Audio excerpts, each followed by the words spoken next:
কোরআন শরীফে 114টা সূরা আছে, তার মধ্যে একটা সূরার নাম হলো সূরা মুলক।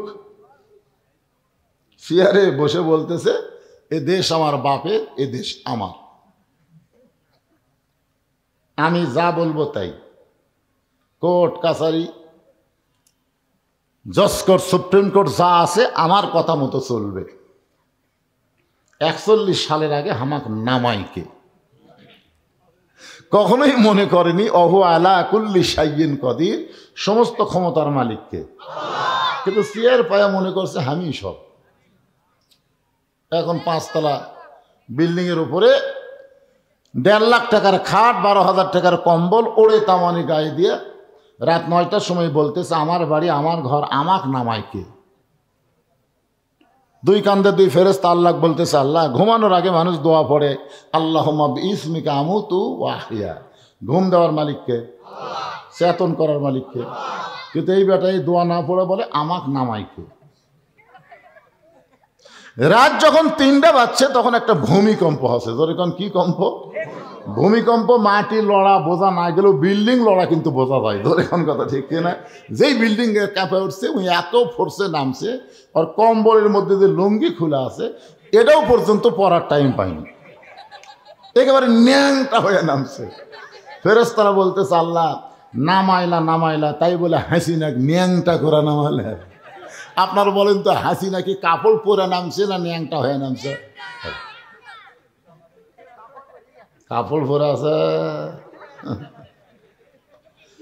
একটু মনোযোগ দিয়ে শুনবেন। তাবারাকাল্লাযী বিয়াদিহিল মুলক ওয়া হুয়া আলা কুল্লি শাইইন কাদির। গোটা পৃথিবীর রাজত্ব কর্তৃত্ব মালিকানা কার হাতে? সমস্ত ক্ষমতার মালিক কে? আল্লাহ। ধরে না ধরে না ধরে না, ধরলে সারে। যেটা বাংলাদেশে আমরা বুঝবার পারছি, দেখবারও পাইছি। ধরে কোন ঠিক কিনা? এখন বলেন তো ক্ষমতার মালিক কে? বলা লাগবি রে। বিএনপি ক্ষমতার মালিক না, আওয়ামী লীগ ক্ষমতার মালিক না, ক্ষমতার মালিক হচ্ছে আল্লাহ। অনেক লোক বলে আমার দল এখন ক্ষমতাতে আছে, এখন ইউনূস ক্ষমতাতে আছে। ইউনূস ক্ষমতাতে আছে? আল্লাহ কাউকে ক্ষমতা দিয়ে পরীক্ষা করে, দেখি তুই ক্ষমতার চেয়ার পায় কি হোস, ফেরাউন হোস না মুসা হোস, এটা একটু আল্লাহ পরীক্ষা করে। ধরে কোন কথা ঠিক কিনা? কেউ ক্ষমতার চেয়ার পায় মুসা হয়, ক্ষমতার মালিক আল্লাহ বিশ্বাস করে, আল্লাহর হুকুম অনুযায়ী কাম করে। আর কেউ ক্ষমতার মালিক চেয়ারে বসে ফেরাউন হয়, আল্লাহ আছে এটা মনেই রাখে না। আল্লাযী খালাকাল মাউতা ওয়াল হায়াতা লিয়াবলুয়াকুম আইয়ুকুম আহসানু আমালান ওয়া হুয়াল আজিজুল গফুর। আজকে তো আমি দেখলাম শাহ আলম বিএমপি ভাই না, বিএমপি হয়ে তকবির দিল। তকবির দিল না? শাহ আলম তকবির দেয়নি? খালি একটা দলই তকবির দেয় না, জয় বাংলা কয়ে শুরু করে। ধরে কোন ঠিক কিনা? এখন জামাত বিএনপি সব দলই তকবির দেয়। আপনারা কি এটি তকবিরের দল নাই? কোরআন শরীফ তেলাওয়াত শুনলে কি করা লাগে? তো কর না কেন? আল্লাহ কোরআনে বললেন ইন্নামাল মুমিনুনা আল্লাযীনা ইযা যুকিরাল্লাহু ওয়াজিলাত কুলুবুহুম ওয়া ইযা তুলিয়াত আলাইহিম আয়াতুহু জাদাতুহুম ঈমানাও ওয়া আলা রাব্বিহিম ইয়াতাওয়াক্কালুন। এইবার ঠিক আছে। শোনেন, আপনি যদি সারা জীবন সুবহানাল্লাহ আলহামদুলিল্লাহ সুবহানাল্লাহ আলহামদুলিল্লাহ সুবহানাল্লাহ আলহামদুলিল্লাহ, শয়তান আপনার কাছেই বসে থাকবে না, শয়তান যাবে না। আপনি যতই সুবহানাল্লাহ আলহামদুলিল্লাহ কন, শয়তান কাছেই বসে থাকবে। কিন্তু আল্লাহু আকবার যদি একবার কন, ওই এত জোরে দৌড় মারবি আর পিছন দিকটা বাতাস বার হবে। বাতাস বাতাস। আল্লাহর দল যারা করে তারাই আল্লাহ আকবার বলতে পারে, শয়তানের দল যারা করে তারা ভুলেও আল্লাহ আকবার বলতে পারে না। জোরে কোন কথা ঠিক কি না? আপনারা 54 বছরে দেখেননি কারা শয়তানের দল? কাদের মিছিলে আল্লাহ আকবার নাই আপনারা দেখেননি ভাই? হ্যাঁ,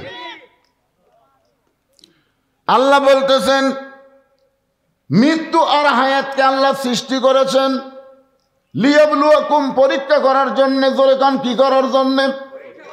পরীক্ষা করার জন্য তোমাদেরকে পরীক্ষা করা হবে। আর পরীক্ষার বিষয়টা হলো আইয়ুকুম আহসানু আমালা। পরীক্ষার সাবজেক্ট হলো সুন্দর আমল। সুন্দর আমলের পরীক্ষা আল্লাহ আমাদের করবেন। আপনারা বলেন তো, বর্তমান যে পরিবেশ বাংলাদেশে চলতেছে, এই পরিবেশে সুন্দর আমল করা যাচ্ছে?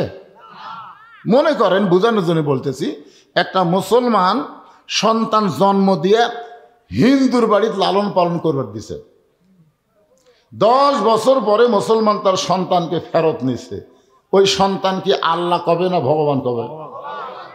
আবার হিন্দু জন্ম দিয়ে মুসলমানের বাড়িতে লালন পালন করতে দিছে, 10 বছর পরে হিন্দু তার সন্তানকে ফেরত নিছে। এই সন্তান কি ভগবান কবে না আল্লাহ কবে? তার মানে কি বুঝলেন? যে জন্ম দিলেই হিন্দু মুসলমান হয় না, হিন্দু মুসলমান হয় পরিবেশের কারণে। জোরে কান, কথা ঠিক কি না? বর্তমানে যেই পরিবেশ বাংলাদেশে চলতেছে, এটা কোন পরিবেশ? ছোট্ট বাচ্চা দোয়া দরুদ দিয়ে কান্না ভালো হয় না, মোবাইল দিলে কান্না থামে। জোরে কান, কথা ঠিক কি না? আর আমাদের যুবক ছেলেগুলো 4G 5G মোবাইল দিয়ে সারাদিন রাত 12টার পরে এর কেদা শুরু হয়। ভাই হায় হায় হায় রে, চিন্তা করছেন? যেই পরিবেশে মাসুম বাচ্চারা মোবাইল ছাড়া ভাত খায় না, যেই পরিবেশের যুবকরা মোবাইল ছাড়া ঘুমায় না, এই পরিবেশে স্বয়ং জিবরাইল এসেও যদি ওয়াজ করে, বাংলার জনগণকে ভালো করা যাবে না। ওয়াজের দিন শেষ, এখন আল্লাহর কোরআনের আইনের বাংলাদেশ। জোরে গান, কথা ঠিক কিনা? 13 বছর নবী মক্কাতে ওয়াজ করছে, কাম হয়নি। 13 বছর নবীর ওয়াজ দা কাম হয়নি। জি,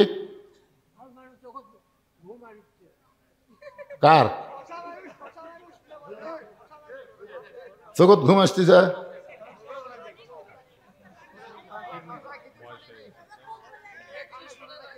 তো কানে শোনে না, তার আবার ঘুমি কি আছে এত নাকি? মানুষ একটা পাচ্ছেন বারে সামনে কাতার হচ্ছেন রে।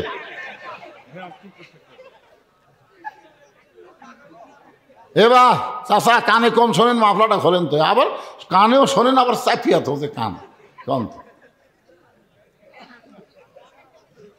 কি শুনতেছেন, কি বুঝতেছেন? মাথা গেল রে আল্লাহ। ছোট ছোট বাচ্চারা সব চেতন হয়ে হাসতেছে, আর মুরব্বী কয় শুনবার পারতেছি না, ঘুম ধরতেছে। হ্যাঁ, একটু মনোযোগ দেন, আমি কি বলতেছি খেয়াল করছেন? হ্যাঁ, আল্লাহর পরিবেশ, যেই পরিবেশে সুন্দর আমল করা যাবে। এখন সুন্দর আমল যদি আমরা করতে চাই, আহসানু আমালা, খুব খেয়াল করবেন, সুন্দর আমল যদি করতে চাই, সুন্দর একটা কি লাগবে? পরিবেশ লাগবে। জোরে কান, কি লাগবে? পরিবেশ লাগবে। সুন্দর একটা পরিবেশ যদি তৈরি করতে চাই, তাহলে সুন্দর একটা সমাজ লাগবে। জোরে কান, কি লাগবে? সুন্দর একটা সমাজ যদি আমরা তৈরি করতে চাই, তাহলে সুন্দর একটা রাষ্ট্র লাগবে। জোরে কান, কি লাগবে? সুন্দর একটা রাষ্ট্র যদি আমরা তৈরি করতে চাই, তাহলে সুন্দর একটা সংবিধান, আল্লাহর কোরআন লাগবে। জোরে কান, ঠিক কিনা? এখন আপনাদের কাছে আমার প্রশ্ন হলো, এই কোরআন দেয়া যখন বাংলাদেশ চলবে, তখন বাংলাদেশের কোরআনের নেতাগুলা কেমন হবে? আর কোরআন যারা গ্রহণ করবে তারা কেমন কর্মী হবে? এই জিনিসটা আমাদের দেখার দরকার আছে না নাই? একটু মনোযোগ দিয়ে শুনবেন। আল্লাহর কোরআন দিয়ে যখন বাংলাদেশ চলবে, তখন এই বাংলাদেশের একজন নেতা কেমন চরিত্রের মানুষ হবে, তার চাল চরিত্র কেমন হবে, আর যারা কোরআন অনুযায়ী চলবে তখন তাদের অবস্থাটা কেমন হবে, এটা বোঝানোর জন্য বলতেছি। আল্লাহর নবীকে যিনি হত্যা করার জন্য রওনা দিয়েছিলেন, তার নাম হলো হযরত ওমর। কিন্তু আল্লাহর কোরআনের পরশে এমন একটা ভালো মানুষ হয়ে গেলেন, এক সময় আল্লাহ তাআলা এই কোরআন দিয়ে হযরত ওমরকে অর্ধ পৃথিবীর খলিফা বানায় দিলে। মসজিদের মেম্বারে বসে হযরত ওমর নিজের গালে নিজে চড় মারতেছেন। ডান হাতে ডান গালে চড় মারে, বাম হাতে বাম গালে চড় মারে। ওসমান গনি বলে, আমিরুল মুমিনিন, আপনি কি পাগল হয়ে গেলেন? নিজের গালে নিজে কেন চড় মারতেছেন? ওমর ফারুক বলে, ওসমান, আমার নফস আমাকে ধোকা দিয়েছে। মিন শাররিল ওয়াসওয়াসিল খান্নাস, আমার খান্নাস আমাকে বলেছে আমি নাকি অর্ধ পৃথিবীর খলিফা। ওসমান গনি বলতেছে, ঠিকই তো কইছে, আপনি তো অর্ধ পৃথিবীর খলিফা। ওমর ফারুক বলে, ওসমান, বর্তমানে আমি কি এইটা কোনো মানুষ নয়, অতীতে কেমন ছিলাম, ভবিষ্যৎ আমার কি হবে, এই চিন্তা যারা করবে তারাই প্রকৃত মানুষ হবে। আমার কথাকে খেয়াল করলেন? আমি বর্তমানে চেয়ারে বসে যদি বলি কি হনু রে, আমার অতীতের খবর কি? অতীত আমার শ্বশুর বাড়ি কিন্তু শিবগঞ্জ। আমি অতীতে রাস্তায় রাস্তায় খাতা লিয়া ঘুরতাম, রাস্তায় রাস্তায় কোনো টুপিওয়ালা মানুষকে দেখলে বলতাম, ভাই আমাকে একটু দাওয়াত দেন তো, ওয়াজ করে পারি। তখন না না, আমরা যে বক্তার কাছে যাচ্ছি তার কাছে আগে যাই। 10 জনকে বললেও একজন আমাকে দাওয়াত দেয় না, ঘুরে ঘুরে আমি দাওয়াত পাইনি। এটা হলো আমার অতীত। আর আমার বর্তমান হলো দাওয়াতের ঠেলায় আমি 3 তালাত লুকা থাকি, সিসি ক্যামেরা দিয়ে দেখি। আর আমার মাদ্রাসার মুহূর্তে আমি সেটাকে বলি, যেভাবেই হোক ফিরে দাও, ফিরে দাও, আমার তারিখ লওয়ার কোনো জায়গা নাই। এটা হলো আমার বর্তমান। আর আমার ভবিষ্যৎ হলো মসজিদের খাটনি আমার বাড়ির আঙ্গিনাতে আসবে, রঙিন কাপড় খসে সাদা কাপড়ের কাপড় দিয়ে চকলেটের মতন মুড়াইয়া আমাকে অন্ধকার কবরে নামায় দিবে। জোরে কোন কথা ঠিক কি না? তাহলে আমার অতীত আমি কি ছিলাম, ভবিষ্যতে কোথায় যাব, বর্তমানে কি হনু রে? ওমর ফারুক বলে, ওসমান, অতীতে আমি খালার বাড়িতে রাখালি করতাম। ছাগল চড়াইতে গেলে বিকেলবেলা যখন ফেরত আসতাম, খালা আমাকে বলতো, ওমর, কয়টা ছাগল নিয়ে গেলে, কয়টা ফেরত আনলা? আমি ছাগলের পাল গোনা দিকে 2-4টা ছাগল কম, আমি আবার দৌড় দিতাম। ওই পাহাড়ি এলাকায় ছাগলগুলো খুঁজে খুঁজে এনে যখন খালারে জমা দিতাম, খালা আমার মাথার চুল ধরে বলতো, ওমর, আজকে যেই ভুল করেছ, আগামীকাল যদি একই ভুল করো, তোমার রাখালির চাকরি কিন্তু ক্যান্সেল হয়ে যাবে। আমি খালার পা ধরে বলতাম, খালা, রাখালির চাকরি ক্যান্সেল করে দিলে আমি থাকবো কোথায়, খাবো কি? একদিন যে ওমর রাখালের চাকরি রক্ষা করার জন্য খালার পা ধরে কেঁদেছে, আজকে সেই ওমর অর্ধ পৃথিবীর খলিফা হয়েছে। এটা ওমরের যোগ্যতাই নয়, এটা কেবলমাত্র আল্লাহর কোরআনের ওসিলা। আজকে আমাকে এত সম্মান আপনারা দিচ্ছেন, এটাই কালো মানুষের যোগ্যতা নয়, এটা কেবলমাত্র আল্লাহর কোরআনের ওসিলাই। জোরে কোন কথা বলেন না কেন? আজকে সেই কোরআনের মাদ্রাসা ভিক্ষা করে চলাতে হয়, দান সাদকা দিয়ে চলাতে হয়, আর একদম বাকদম করদম সাথে ঢাকঢোলক ঝাঁঝর বাজে এই মিথ্যা শিক্ষা যারা দেয়, সেখানে সরকার হাজার হাজার কোটি টাকা বেতন দেয়। জোরে কোন কথা ঠিক কি না? মুসলমান, আর শয়তানের দিন নাই। আগামীতে আল্লাহর কোরআনের বাংলাদেশ আমরা নিজের চোখে দেখতে চাই। জোরে কোন কথা ঠিক কি না? সমস্ত প্রাইমারি হাফেজি মাদ্রাসা করা হবে। কি মনে করতেছেন? একদম বাকডম আইরা আইটিয়ে নায়াভরা দিয়ে লালে গেল বোয়াল মাসে তাই না থেকে ভোদন নাচে, একটা শয়তানি শিক্ষা মুসলমানের জমিনে চলবে না। ইকরা বিইসমি রাব্বিকাল্লাযী খলাক, খলাকাল ইনসানা মিন আলাক। জোরে বলেন কথা ঠিক কিনা? আর কতদিন, আর কতদিন এভাবে চলবেন? এখন আগামীতে আমাদের শুভ দিন আসতেছে। আপনার তো বসে আছেন খালি বিয়ার হাটে আর এই শিবগঞ্জের মধ্যে। এই মানুষটা গোটা বাংলাদেশ ঘুরতেছে, গোটা বাংলাদেশ, গোটা বাংলাদেশ ঘুরে দেখেছি। এবার কোরআনের যে জোয়ার উঠেছে, এই জোয়ারকারীকে থামাবার পারবে না। জোরে কোন কথা ঠিক না? তাই সামনে আসছে শুভ দিন, চিন্তা ভাবনা করে নিন। এখনই চিন্তা করে নেন, শয়তানের পক্ষে থাকবেন না কোরআনের পক্ষে থাকবেন, সিদ্ধান্ত নেন। আপনার মতো মানুষ যদি কোরআনের পক্ষে না থাকে, আল্লাহর কোনো ক্ষতি নেই। জোরে কোন কথা ঠিক কিনা? আর আপনি যদি কোরআনের পক্ষে আসেন, আপনারই লাভ হবে। এই কোরআনটা আসলে কেমন, এই কোরআনের পাওয়ারটা কেমন? অর্ধ পৃথিবীর খলিফা হযরত ওমর ছদ্মবেশে মদিনার অলি গলি ঘুরতেছেন শুধুমাত্র আল্লাহর কোরআনকে দেখার জন্যে। আপনারা কিন্তু আইছেন কোরআন শোনার জন্য না। আর ওমর ফারুক আল্লাহর কোরআন দেখার জন্য ঘুরতেছে। হঠাৎ হযরত ওমর দেখতে পাই দুই পাহাড়ের মাঝখানে বিস্তীর্ণ মরুভূমি। ওই মরুভূমির মধ্যে একজন রাখাল উট আর দুম্বা চড়ায়। হযরত ওমর আল্লাহর কোরআনকে দেখার জন্য রাখালকে সালাম দিলেন, আসসালামু আলাইকুম রাখাল ভাই, আমার পেটে ক্ষুধা লাগছে, আমি উটের এক পেয়ালা দুধ চাই। রাখাল মুস্কি মুস্কি হাসে। ওমর ফারুক বলে, রাখাল আমি তোমারে সালাম দিলাম, উটের দুধ চাইলাম, তুমি কোনো কিছু না কইরা মুস্কি মুস্কি হাসো, কারণ কি?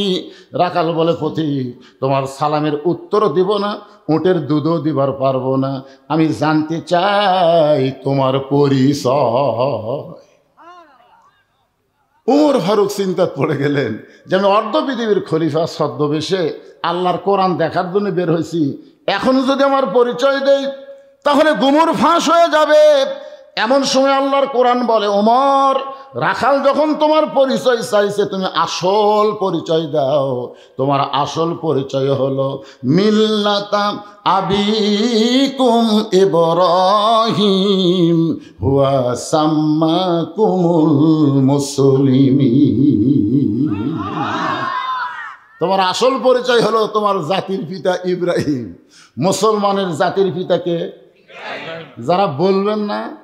যারা বলবেন না মুখ বন্ধ করে থাকবে। এই সময় যদি মুখ বন্ধ করে থাকে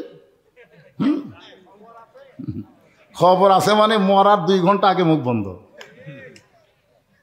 তাহলে করতে করতে জীবন থাকবে। আল্লাহ রাসূল বলেছেন, কোনো ব্যক্তি যদি সারা জীবন পাপ করে আর মৃত্যুর সময় কলেমা উচ্চারণ করে যদি মারা যায়, শুধু কলেমা মুখে থাকার কারণে আল্লাহ তার জীবনের সব গুনাহ মাফ করে দেয়, সব। ওই যে দেখেন, ওই যে একটা আছে, ওই আমাকে খেয়াল করে টার্গেট মারছে, ওই যে খারাপ হয়ে আছে, দেখেন ওই যে পিছনে। না, ওই খারাপ হয়নি, ওর কোনো দোষ নাই, দোষ হলো ওর মায়ের। কারণ একজন খ্রিস্টান নেপোলিয়ন বলেছে, ভালো একটা সন্তান চাইলে ভালো একটা মায়ের দরকার। জোরে কোন কথা, ঠিক না? হ্যাঁ, এত মানুষ থাকতো আমার চোখ টার্গেট মারে, এত ছোট অবস্থায় টার্গেট মারে, ওই বড় হলে তো গুলি মারবি। জোরে কোন কথা, ঠিক না? ওই ছোট বাচ্চারে নিয়ে এসে আদর করে বসে দেন। কি বুঝতেছেন? আমাদের জাতির পিতার নাম কি? এতগুলো মরদ মানুষ, মুসলমান মানুষ বাড়ি, এটা কি হিন্দুরা আছে নাকি রে? আমাদের জাতির পিতার নাম কি? হুয়া সাম্মাকুমুল মুসলিমিন, যিনি তোমাদের নাম দিয়েছে মুসলমান। ওমর ফারুক বলতেছে, রাখাল আমার পরিচয় যখন জানতে চাও, আমার পরিচয় হলো আমি একজন মুসলমান। রাখাল মুসকে মুসকে হাসার বলে, আসল না নকল? ওমর ফারুক চুমকে উঠছে, কে রে, মুসলমান তো মুসলমানই, এর মধ্যে আসল নকল কি? রাখাল বলতেছে, আসল মুসলমান যারা হবে তারা চাওয়ার ব্যাপারে সতর্ক থাকবে, তারা কোনোদিন মহাস্থানে যাবে। মহাস্থানে যায় বাবা, বাবা আমার বাচ্চা হচ্ছিল, বাবা আমার দয়াল বাবার দরবারেতে কেউ ফিরে না খালি হাতে। আপনার বলেন তো, সুলতান বলকি মহীশূর পশুরামের সাথে কি করছে? এই জোরেগান কি করছে? বাতিলকে উৎখাত করে হকের বাতি জ্বালাইছে, আর পশুরামের গোষ্ঠীরা ওইখানে গাঁজা খায়া মেলা বসায়। জোরেগান কথা ঠিক কি না? আল্লাহর কোরআন যেদিন বাংলাদেশে চালু হবে, মহাস্থানে কোনো গাঁজার আসর চলবে? কি মনে করতেছেন গাঁজা খাবো? একটু মনোযোগ দেবেন। রাখাল বলতেছে, রে তুমি যদি মুসলমান হও, মুসলমান চাওয়ার ব্যাপারে সতর্ক থাকবে, দরকার হলে মুসলমান ফাঁসির মঞ্চে যাবে, কিন্তু রাষ্ট্রপতির কাছে বাঁচার দরখাস্ত লিখবে। এরকম মুসলমানকে আপনারা বাংলাদেশে দেখেন নাই? দরকার হলে ফাঁসির মঞ্চে যাবে, কিন্তু রাষ্ট্রপতির কাছে দরখাস্ত লিখবে না। পথিক, তুমি যদি আসল মুসলমান হও তাহলে তুমি দুধ চাইলা কার কাছে? উমর ফারুক চোখের পানি বের করে কান্দে আর মনে মনে কয়, আল্লাহ, কোরআন দিয়ে যখন দুনিয়া চলবে, উমর যদি ভুল করে একটা রাখাল পর্যন্ত ভুলটা ধরতে পারবে। ওমর ফারুক বলেন, রাখাল ভাই, চাওয়ার ব্যাপারে আমার ভুল হয়ে গেছে। রাখাল বলতেছে, ভুলটা যখন স্বীকার করছো তাহলে তওবা করো। আপনার বলেন যে তওবা করার সুযোগ আছে না নাই? এতদিন তারা আওয়ামী লীগ করেছে, এখন দেখতেছে সব বড় বড় নেতা পলে গেছে, চামচাগুলা খেলে হাউমাউ করতেছে। আমি তাদেরকে বলি, তোমরা যদি বুঝতে পারো আওয়ামী লীগ দল করা ভুল হয়ে গেছে, তাহলে এখন তওবা করো। তওবা করে ভালো একটা দলে ভর্তি হওয়ার সুযোগ আছে না নাই? আছে না নাই? যে লোকটা মাগরিবের নামাজ পড়েনি, এশার নামাজ পড়েনি, ওই ওয়াক্ত নামাজ না পড়ে আওয়াজ শুনতেছে, আপনারা কি জানেন যারা নামাজ পড়ে নাই তাদের রেজাল্ট কি? রাসূল বলেছে, লা সলাতা লা ঈমানা, যার নামাজ নাই তার ঈমান নাই। লা সলাতা লা দীন, যার নামাজ নাই তার কোনো ধর্ম নাই। বাইনাল আবদ ওয়াল কুফরি তরকুস সালাত, বান্দা কাফের মধ্যে পৃথক করার জিনিসটার নামই হলো নামাজ। যারা মাগরিব এশার নামাজ না পড়ে ওয়াজ শুনতেছে, এরা কিন্তু নামে মুসলমান কিন্তু কামে হলো কাফের। ধরে কোন ঠিক কিনা?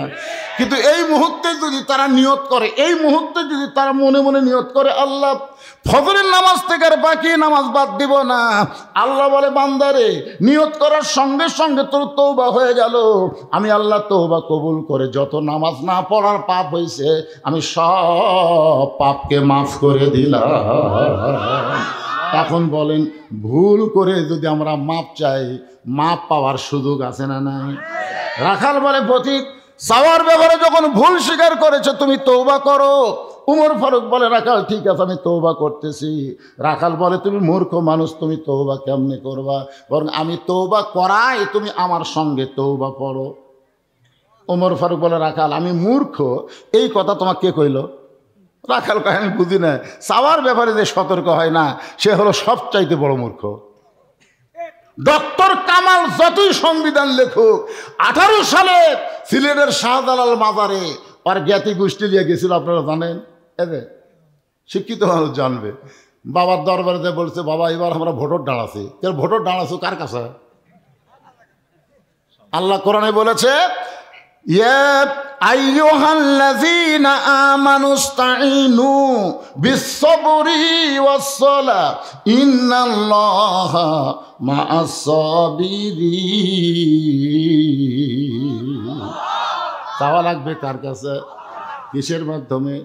নামাজের মাধ্যমে, ধৈর্যের মাধ্যমে আল্লাহর কাছে সাহায্য চাইতে হবে। আল্লাহ বাদ দিয়ে যখন মাজারে যায়, সে যত বড়ই ডক্টর কামাল হোক, সে হলো সব চাইতে বড় মূর্খ। রাখাল বলে, চাওয়ার ব্যাপারে তুমি সতর্ক না, তুমি হলো মূর্খ। আমি তওবা পড়াই, তুমি আমার সঙ্গে তওবা পড়ো। এবার রাখাল হযরত উমরকে তওবা পড়াচ্ছেন। যারা মাগরিব এশার নামাজ পড়েন নাই, এশার নামাজ যারা পড়েছেন ঠিক মতো, আমরা হয়তো পড়তে পারি নাই, তওবা করলে কোনো অসুবিধা। তাহলে সবাই আমার সঙ্গে তওবা পড়ুন। আস্তাগফিরুল্লাহ, সকলে পড়ে, যুবকেরা সবাই পড়ো। আস্তাগফিরুল্লাহ রব্বি মিন কুল্লি জামবিন ওয়া তুবু ইলাইহি। উমর ফারুক তওবা করার পরে বলতেছে, ও রাখাল ভাই, আল্লাহর রাস্তে উটের এক পেয়ালা দুধ দাও। সঙ্গে সঙ্গে রাখাল মুচকি মুচকি হাসে। উমর ফারুক বলে, রাখাল হাসার কারণ কি? বলে, তওবা করার পরে তুমি আবার মুনাফিকি করলে। যেই কইছে মুনাফিকি, বুঝলেন? উমর ফারুকের চেহারা রক্তের মতো লাল হয়ে গেছে। এই রাখাল, এই আমার মধ্যে মুনাফিকের কি দেখলে? রাখাল কয়ে, এত গরম হোস করে তুই? রাখাল কি জানে এটা? কে জানে? তাই তুই এত গরম হোস কেন? তুই চিন্তা করে দেখ, লিমা তাকুলু মা লা তাফালুন, তোর মুখের সাথে মনের মিল নাই। তুই সত্যি করে বলতো, আমি কি উটের মালিক? আমি যদি উটের মালিক হইতাম, তুমি আমাকে রাখাল বললা কেন? আর যখন আমাকে রাখাল বলেছ, তখন তোমার মন বলতেছে আমি উটের মালিক না। মালিক বাদ্দা রাখালের কাছে আল্লাহর হস্তে চাইলেও রাখাল দিবার পারবে, যার প্রমাণ আমি নিজে। আপনার এক মাহফিলে ওয়াজ করে কেবল নিচে নামছি, ইতিমধ্যে এক লোক 100 টাকার কসকসা নোট এনে হাতের মধ্যে কয়, হুজুর দোয়া করেন। টাকা পকেটে থুয়ে বলি, বাবা কিসের দোয়া? বলে, আমার বইয়ের পেটে বাচ্চা চাইছে, হুজুর আল্লাহ যেন একটা পুত্র দেয়, দোয়া করেন। তখন আমি 200 টাকা বের করে দিলাম। কই হুজুর আমি তো টাকা চাইনি। পাগলা তুই তো জানিস না রে, আমি 3 মেয়ের বাপ, আল্লাহ আমাকে কোনো পুত্র দেয়নি। প্রথম মেয়ে যখন হলো, পরের বার বইয়ের পেটে যখন বাচ্চা এলো, আমি খুবই কান্দিছি, আল্লাহ একটা মেয়ে তো দিছো, একটা ছেলে দাও, আমার দোয়া দে, যদি আমার বইয়ের পেটেটাই পুত্র না হয় তো তোর বইয়েরটা হবে। তখন বলে হুজুর তাহলে আপনি টাকা আপনি নেন, আমারটা আমার দেন। ওরে টাকা দিলেই মারতেছে, দৌড়ে বলে কোথায় যাবি, বলে যেই হুজুরের বেটা ছাওয়াল আছে।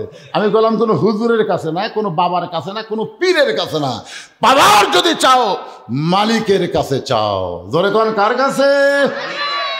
রাখাল বলে পথিক সত্যি যদি আল্লাহর হস্তে উঠে 1 পেয়ালা দুধ চাও, তাহলে এখানে মালিকের বাড়ি হলো 10 মাইল দূরে। ওই 10 মাইল দূরে মালিকের বাড়িতে গিয়ে বলো, মালিক তোমার রাখাল উট আর দুম্বা চড়ায়, তুমি মালিক যদি হুকুম দাও তাহলে রাখাল আল্লাহর হস্তে উঠে 1 পেয়ালা দুধ দিবে। ওমর ফারুক বলে, রাখাল ভাই অত দূর মালিকের বাড়ি যাওয়ার দরকার আবার নাই, বরং তোমাকে 2টা টাকা দিলাম, এই 2টা টাকার বিনিময়ে তুমি উঠে 1 পেয়ালা দুধ দাও। রাখাল মুসকে মুসকে হাসার বলে, পথিক তুমি কি হযরত উমরকে চেনো? কাকে বলতেছে? হযরত উমরকে রাখাল বলতেছে, পথিক তুমি কি হযরত উমরকে চেনো? যদি উমরকে চিনতা তাহলে এরকম বেসাইদা কথা বলতা না। উমরের গুপ্ত বাহিনী যদি দূর থেকে দেখবার পায় তুমি আমার 2 টাকা ঘুষ দিছ, আর মালিক বাদ দা তোমাকে উঠে 1 পেয়ালা দুধ দিলাম, তাহলে তোমাকেও ধরবে আমাকেও ধরবে, এই বুড়া বয়সে কি তুমি ধরা পড়বার চাও? ওমর ফারুক বলে, রাখাল ভাই তাহলে চলো পাহাড়ের গুহার মধ্যে যাই, ওই গুহার মধ্যে গিয়া তোমাকে গোপনে 2টা দিরহাম দিব, তুমি গোপনে উঠে 1 পেয়ালা দুধ দিবে, উমরের গুপ্ত বাহিনীও দেখতে পাবে না, তোমার মালিকও জানতে পারবে না। রাখাল চিল্লায় বলে, তুমি ভণ্ড, তুমি ভণ্ড, তুমি ভণ্ড। ওমর ফারুক বলে, রাখাল আমার মধ্যে ভণ্ডামের কি দেখলাম? রাখাল বলে, পথিক রে ওই পাহাড়ের গুহার মধ্যে দেওয়া নেওয়া করলে উমরের গুপ্ত বাহিনী দেখতে পাবে না, আমার মালিক জানতে পারবে না, কিন্তু রাখালের আল্লাহ দেখতে পায়।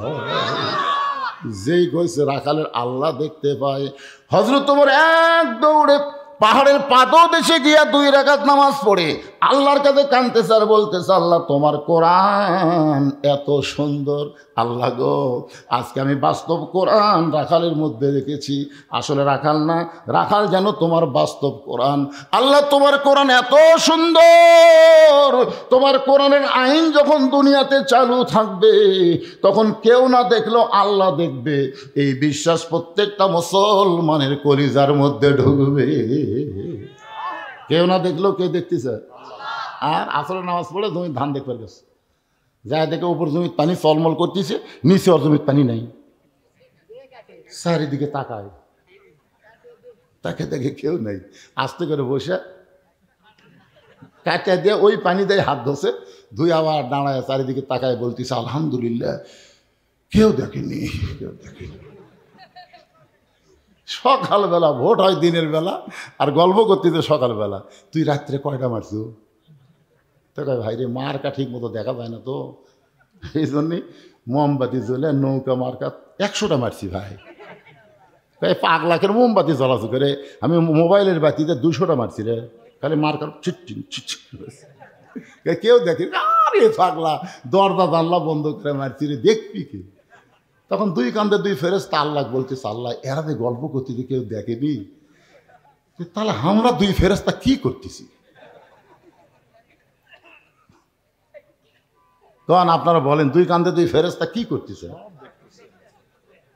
দেখেনি, লেখেনি, লেখেনি তো লেখবার যখন যাচ্ছে তখন বলতেছে, আল্লাহ একজন বাপের বেটা 1টা ভোট দিবি, কিন্তু এরা যে 200টা দিল, এরকে বাপ কয়টা? আল্লাহ বলতেছে, যারা 1-এর অধিক ভোট দিল তারকে ওটি লেখা তো জাউরে, কি লেখা তো জাউরে। যারা 1টার বেশি ভোট দিয়েছে এরা কেউ বৈধ সন্তান না, এরা হলো জাউরা সন্তান। কথা কর না, এ কথা কর না, তোর বাপ কয়টা, তুই ভোট দিল কয়টা? মনে করতেছেন আপনি ছাড় পাইয়া যাবেন? ফুলগুলো হয় অভিমানে ঝরে যায়, আমি মালা গেথে বলো কারে পরাবো, সে যে কেন এলো না কিছু ভালো লাগে না, কবরে আসুক তারে আমি সিল মারিব।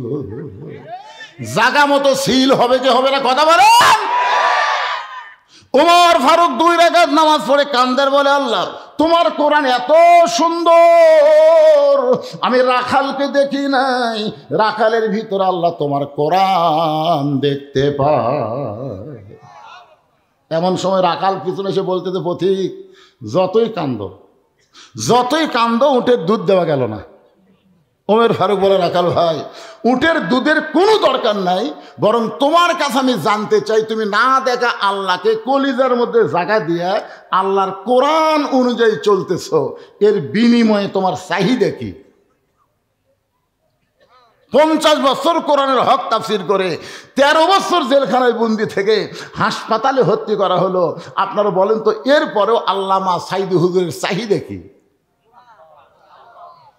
একটা চাহিদা নাই? চাহিদা নাই? তুমি একটা রোদে পুড়ে পুড়ে উর্দুম্বা সরাও, তোমার একটা ভালো খাওয়া নাই, ভালো বাড়ি নাই, এরপরেও তুমি আল্লাহর কোরআন চলো। রাখাল তোমার চাহিদা কি?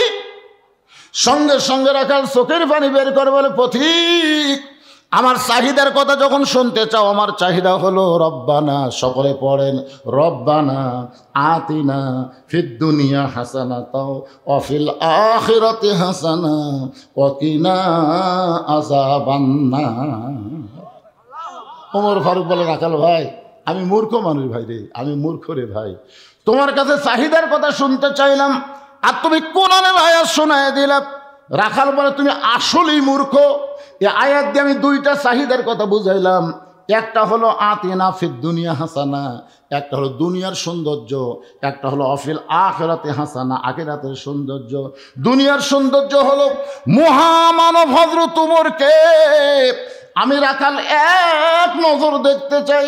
যে উমর আল্লাহর কোরআন যা রাষ্ট্র চালায়, সেই উমরকে যদি একটা বার দেখতে পাইতাম ভাইজান, তাহলে আমার দুনিয়ার চাহিদা আল্লাহ পুরা করত। কি চাহিদা? উমরকে দেখাল না, একটা ভালো নেতা দেখা রে পাগলা, আগামীতে সবাই ভোট চাবার আসবি। নামাজের সময় হলে যেই নেতা নামাজ পড়াবার পারবি, কতগুলো নেতা পড়বি, কতগুলো পড়াবি, কোনটা ভালো নেতা একটু খেয়াল করে শুনবেন। আমার সারা জীবনের সাধনা হযরত উমরকে আমি এক নজর দেখতে চাই, এক নজর। ধরে কোন কয় নজর? আমার দুনিয়ার সৌন্দর্য হলো মহামানব হযরত উমরকে দেখতে পাইলে দুনিয়ার আশা আমার শেষ। আমার 2 নম্বর চাহিদা হলো আমি রাখাল যখন মরে যাব, অধম রাখালকে আল্লাহ যেন জান্নাত দেয়। সঙ্গে সঙ্গে হয়তো তোমার দৌড়ে এসে রাখালের হাতের খপ করে ধরে 3 বার চুমা খাস। রাখাল কয় পাগলা নাকি? আমার ঘামা হাতে তুমি 3 বার চুমা খাওয়ার কারণ? ওমর ফারুক বলে, রাখাল ভাই তোমার 2 নম্বর চাহিদা আল্লাহ পুরা করছে, মরার সাথে সাথেই আল্লাহ তোমাকে জান্নাত দিয়ে দিবে। আপনারা সুবহানাল্লাহ করলেন, কিন্তু রাখাল সুবহানাল্লাহ কয় না।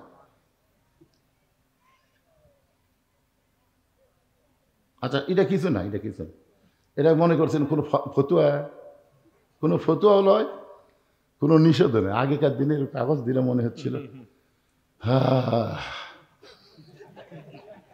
আপনাকে শিবগঞ্জের মধ্যে খামটা নাই, খামটা ওই খামটা দেয়। আরে শিবগঞ্জই তো, কি চোখ আর কি চোখ, উপজেলা শিবগঞ্জ না। আগে ওয়াজ করার গেলে চারিদিকে আগে তাকে ওয়াজ করা লাগতো। বাড়ির থেকে বউ বলে দিত, পুলিশের গাড়ি, র্যাবের গাড়ি, এগুলো যদি থাকে, আর হাসিনার যদি ক্যাডার থাকে যারা আল্লাহ রাসূলের চাইতে হাসিনাকে বেশি ভালোবাসে, এইরকম কিছু বেজন্মা ছিল না? কোন বেজন্মা? এই শালা বেজন্মরা আল্লাহ রাসূল ছিল না, কালে হাসিনা। এইরকম ক্যাডার যদি থাকে তাহলে তেল তেলা বাস করবেন, তেল তেলা ধরা যান না পড়েন। আমাদের একটা বক্তার বউ আজরাইল ধরবি এ কথা মনেই নেই, খালি পুলিশ ধরার চিন্তা নিয়ে ব্যস্ত। আরে এই স্লিপ দিতে মনে করছেন সেই স্লিপ? এখন আপনাকে শিবগঞ্জ থানার কোনো ওসি আসুক না, কত বড় বাপের বেটা।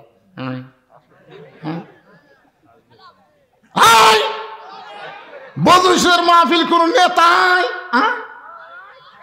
আগে আমাকে হাতত বল আসলে কিন্তু প্রয়োগ করিনি, এখন বল খালি সাইজ মতো মারবো। তোর এখন কথা ঠিক না? আমরা কি কাউয়া কাদের মতন মাজা ভাঙ্গা মনে করছে? শালাক দুইজন ঠেলে ধরে তুলে দেয় আর মাইক পায় খেলা হবে খেলা হবে। এরা খেলবার গেলে মাজার বল থাকা লাগবে রে পাগলা। আল্লাহর বান্দার একটু মনোযোগ দিয়ে শুনবেন। ওমর ফারুক বলে, রাখাল তোমার 2 নম্বর চাহিদা আল্লাহ পুরা করছে, মরার সঙ্গে সঙ্গে আল্লাহ তোমাকে জান্নাত দিবে। আপনারা সুবহানাল্লাহ কন, কিন্তু রাখাল সুবহানাল্লাহ কয় না। ওমর ফারুক বলে, রাখাল তোমার কি বিশ্বাস হয়নি? তাহলে আমি কোরআন শরীফ পড়ি। এবার হযরত ওমর রাখালের কাছে কোরআন শরীফ পড়ে বিশ্বাস করাচ্ছে। ইন্নাল্লাযীনা ক্বালু ربنا الله ثم استقاموا تتنزل عليهم الملائكة ألا تخافوا ولا تحزنوا وأبشروا بالجنة التي كنتم توعدون।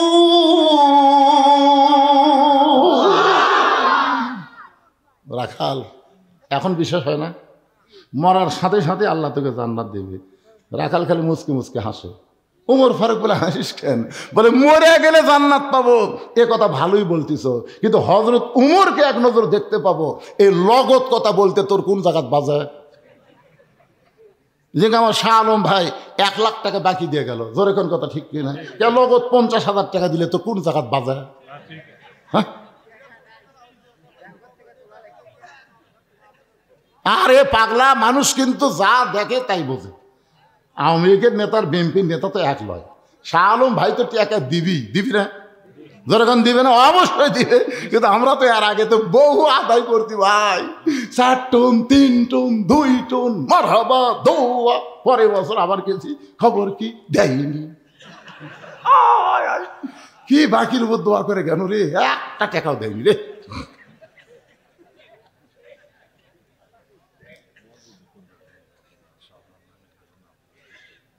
সবই জানি।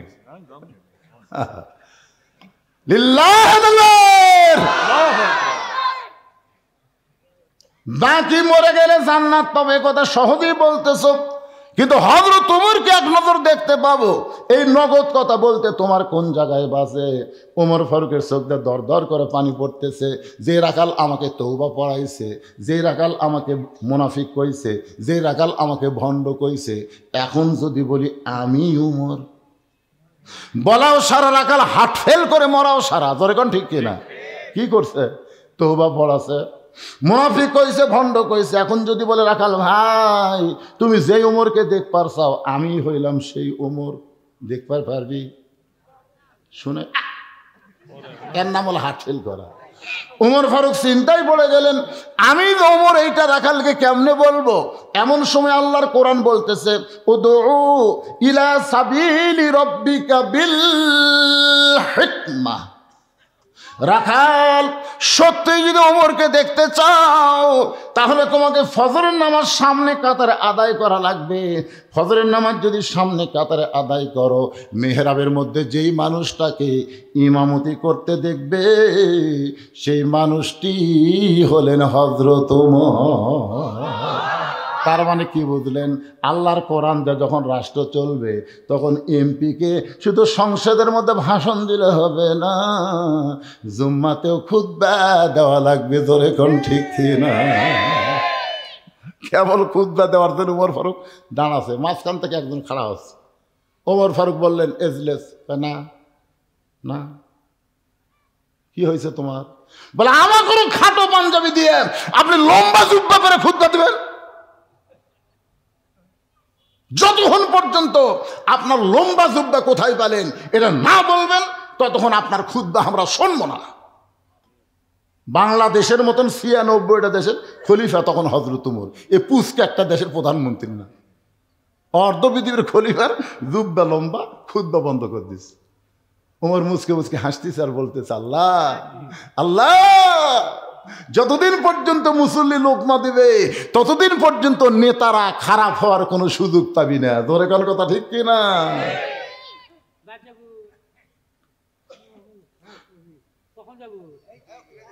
এরা দুইজন কি একই গ্রুপের নাকি রা? কে বাবা একই গ্রুপে?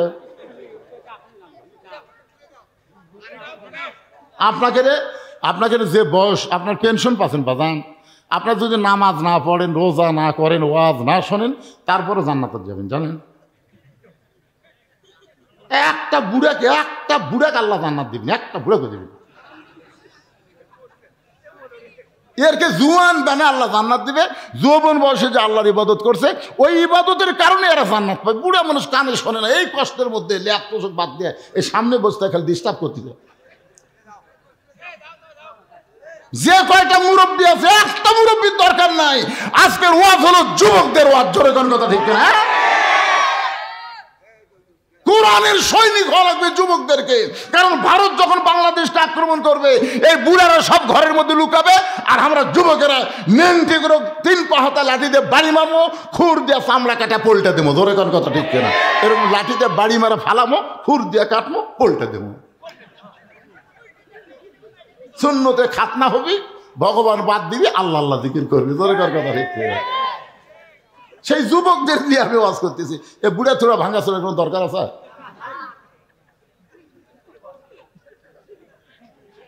না না, আপনি বলতেছেন না, আপনি তো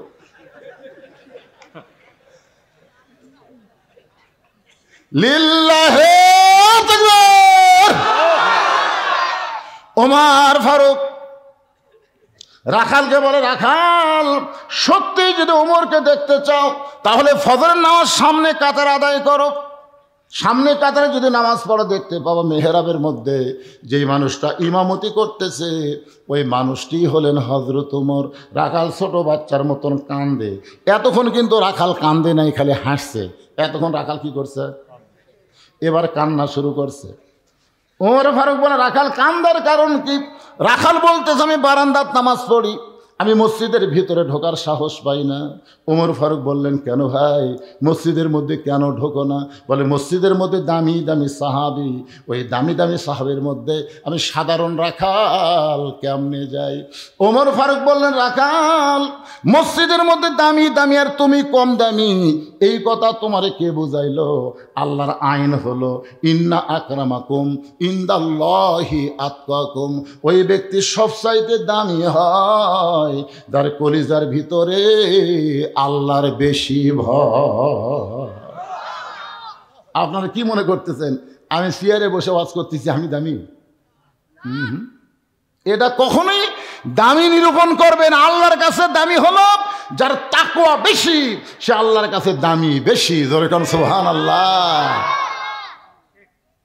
উমরকে যদি দেখতে চাও তাহলে ফজর নামাজ সামনে কাতার আদায় করা লাগবে। রাখাল বলতেছে, প্রতীক ভাই তাহলে এশার নামাজ পড়ার পরে আজকে আর আমি বাড়ি যাব না। ওমর ফারুক বলেন, কেন? বলে, এশা পড়ে যদি বাড়ি যাই আর ফজর যদি সামনে কাতারে না পাই।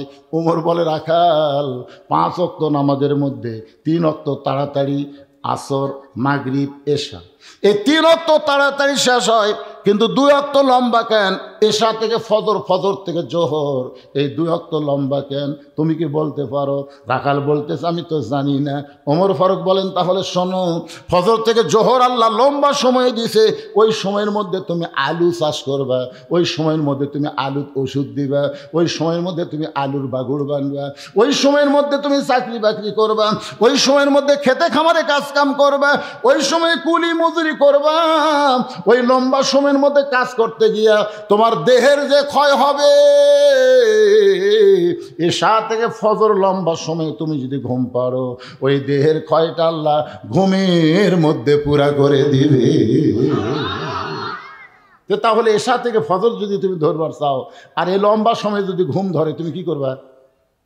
রাখাল বলতে, যে ঘুম যদি ধরেই তো মসজিদের মধ্যে ঘুমায় যাব। যেই বলছে মসজিদের মধ্যে ঘুমাবো, ওমর ফারুকের চেহারা রক্তের মতো লাল হয়ে গেছে। এই রাখাল, এই মসজিদের মধ্যে ঘুম পড়ার দলিল দে। তুই তো মসজিদে ঘুমাবো, তার একটা দলিল থাকা লাগবে না? লাগবে না?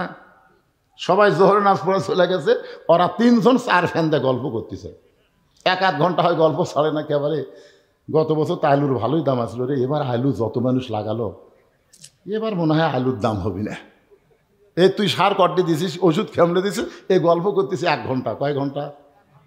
ফ্যান ঘুরতেছে 4টা, গল্প করে 3টা। ফেরেশতা বলতেছে আল্লাহ সবাই চলে গেল, এরা 3 জন যে ফ্যান ঘুরাইতেছে আর গল্প করতেছে 1 ঘন্টা ধরে, কি রেজাল্ট কি?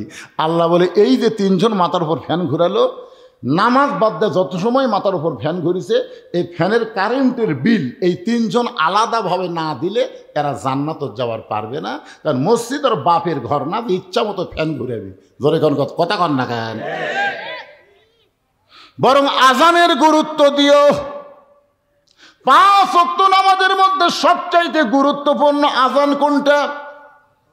সবাই জোরে বলেন কোনটা? ফজরের। জোরে বলেন কোনটা?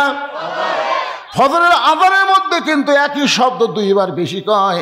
4 ওয়াক্ত আজানের মধ্যে সেইটা নাই। সেই শব্দটা কি যুবকেরা শুনবার পাও? এই যুবকেরা এই শুনবার পাও? তাহলে আজানের আগে তোমরা 3.5 হাত, আজানের পরে 2.5 হাত কেন হলে? মানে আজান যেই দিচ্ছে আর কানের মধ্যে খারাপ লাগতেছে, যে 12টা পর্যন্ত ফেসবুক চালাতে, বুঝছেন না? মজার টাইমে, মজার ঘুমের টাইমে আজান আস্তে করে কম্বল মাথার উপর তুলে দেয়। এখন পাও বার হয়, পাও টেনে এনে বুকের সাথে লাগায়। বেড়া থেকে মনে হবে চাউলের বস্তা ঢাকা, তো আগাও নেই মাথাও নেই। আপনি একবার বুদ্ধি করে যায় খালি আস্তে আস্তে, বিড়াল যেমন ইন্দুর ধরে, যে আস্তে আস্তে ওর খালি কম্বল টান দেবেন, টান দেওয়ার দিকটা মজার জিনিস দেখতে পাবেন। কম্বল টানটা দেখবেন, কম্বলের তলে ওর সাইজ, আর সকালবেলা সাইড ঠিবে কুত্তার সাইজ, একই সাইজ। আমি এইবার বলবো, ফজর নামাজ বাদ দিয়ে ঘুম পাড়ে যারা, কুত্তার আমল করে তারা। বলতে পারবো বাবা? আমি মুরব্বী করে বলতেছি না, যুবক করে বলতেছি। গলা খাকারে দাও। ফজরের নামাজ বাদ দিয়ে ঘুম পাড়ে যারা, কুত্তার আমল করে তারা। ফজরের নামাজ ঘুম পাড়ে যারা, কুত্তার আমল কি বলতেছে? ফজরের আজান শুনে ঘুম পাড়ে যারা, কুত্তার আমল। এরা হলো না, কুত্তা রাগ করবে। কারণ কুত্তারা কবি আমরা নামাজ পড়ি না, তাই বলে বেনামাজের সাথে খারাপ। একটু মনোযোগ দিয়ে শোনেন, আল্লাহ কোরআনে বলেছেন সুম্মা রাদাদনাহু আসফালা সাফিলিন।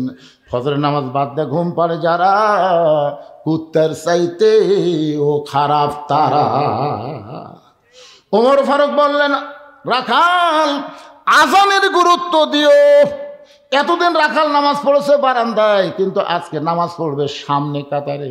যেই মাত্র আজান দিয়েছে, রাখাল জোরে জোরে মসজিদের দরজায় আল্লাহুম্মা আফতাহ লি আবু চায়। প্রত্যেকটা সাহাবী নড়ে সরে রাখালকে সামনে কাতারে যাওয়ার রাস্তা করে দেয়। রাখাল চোখের পানি বের করে বলে, আল্লাহ, বারান্দার থেকে কি ভাবলাম, আজকে ভিতরে ঢুকে কি দেখলাম। বারান্দায় থেকে মনে করেছিলাম ভিতরে দামি দামি, কিন্তু আজকে ভিতরে ঢুকে দেখতেছি আমিও যা এরাও তাই।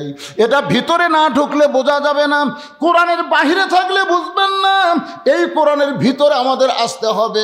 উদখুলু ফিস-সিলমি কাফা। পুরাপুরি ভাবে যদি কোরআনের ভিতরে আসেন, তাহলে দেখতে পাবেন ইসলামী কোনো আওয়ামী লীগ, বিএনপি, জাতীয় পার্টি, জামাত নাই। একই কাতারবদ্ধ হয়ে সবাইকে নামাজ পড়া লাগবে। ধরে কোন ঠিক কিনা ভাই? তুমি আওয়ামী লীগ করো, বাইরে করো, মসজিদের মধ্যে যখন ঢুকবে তখন আওয়ামী লীগ থাকবে না, বিএনপি করো, বাহিরে করো, মসজিদের মধ্যে বিএনপি থাকবে না। তুমি যদি জামাত করো, বাহিরে করো, মসজিদের মধ্যে থাকবে না। তুমি জাতীয় পার্টি যে দলই করো, বাইরে থেকে মসজিদের মধ্যে গিয়ে যদি দেখো আওয়ামী লীগ 4 আঙ্গুল সামনে গেছে, তুমি টান দিয়ে কাতারের মধ্যে নিয়ে আসো। বিএনপি যদি 4 আঙ্গুল পিছনে থাকে, তুমি ঠেলা দিয়ে তাকে কাতারের মধ্যে নিয়ে আসো।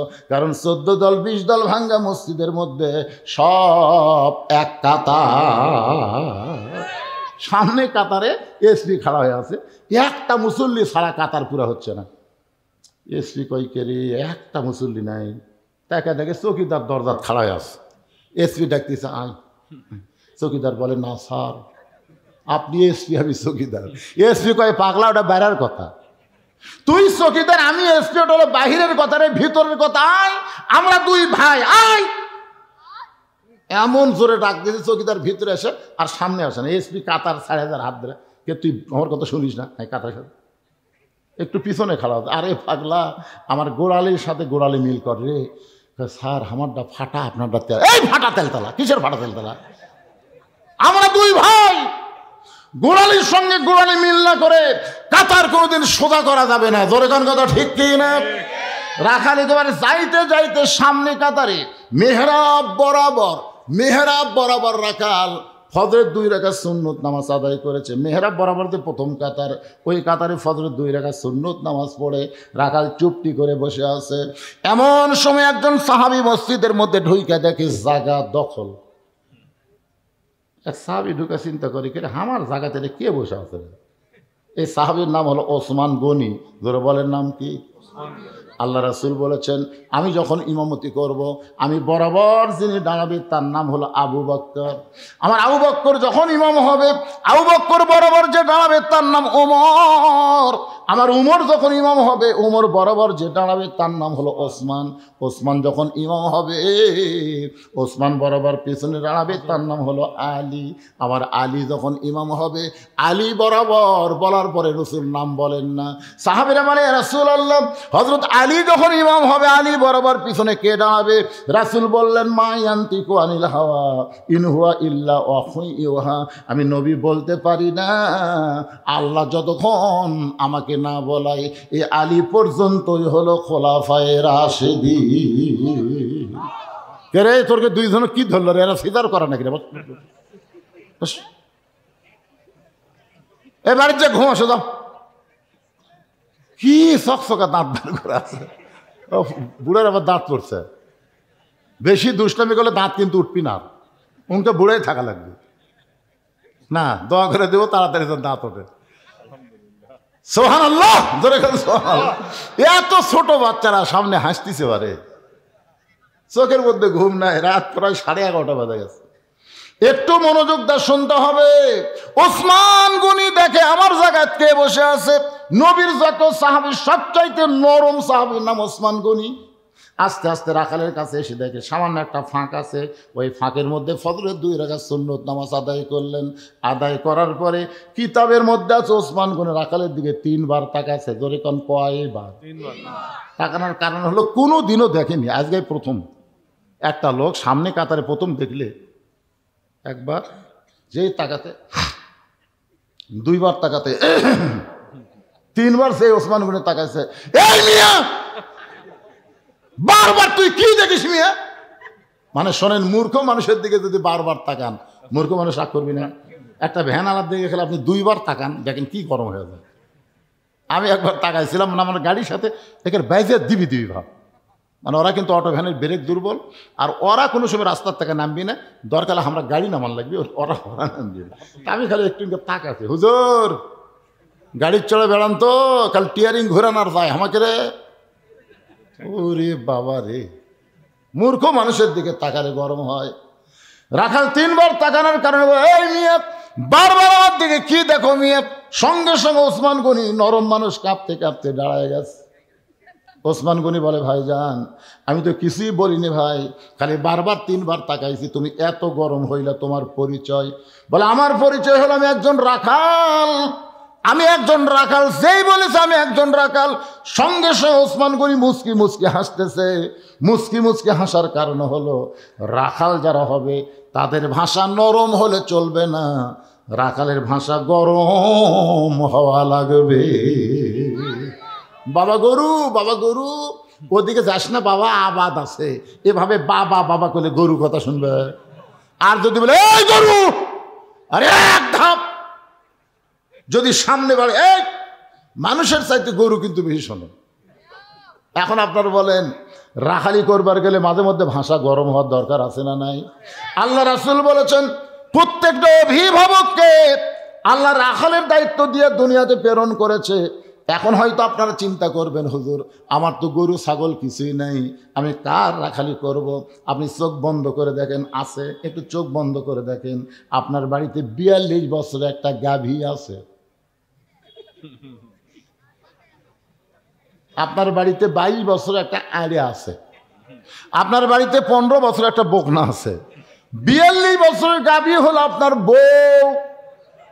আপনি সামনে কাতারে নামাজ পড়েন, নামাজ পড়ার পরে আপনি যখন জোহরের নামাজ পড়ে বাড়িতে আসলেন, বাড়িতে আসার পরে আপনার বউ আপনার সামনে খাবার দিচ্ছে, 3-4 তরকারি পাক করে আপনার সামনে খাবার দিচ্ছে, আপনি দোয়া পড়তেছেন, আল্লাহুম্মা বারিক লানা ফিমা রাযাকতানা ওয়া কিনা আযাবান নার।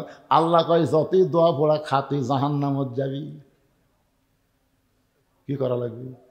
গো তুমি যে আমার সামনে খাবার দিলে, তুমি যখন নামাজ পড়ছা, বউ যদি কয় আমি এখনো গোসলই করিনি, তখন আপনার কি রাখালি করা লাগবে?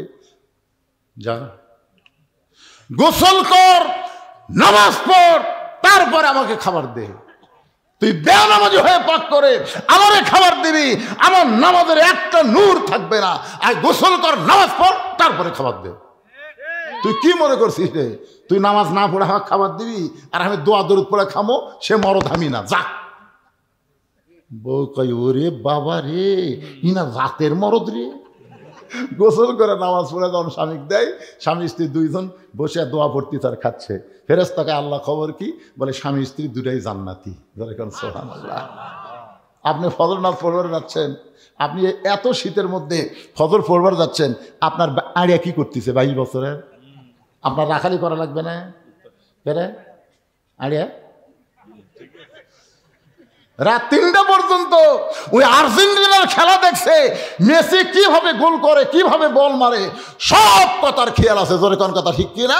আর আজান দেওয়ার সাথে সাথে আপনার ছেলে আর চেতন নেই।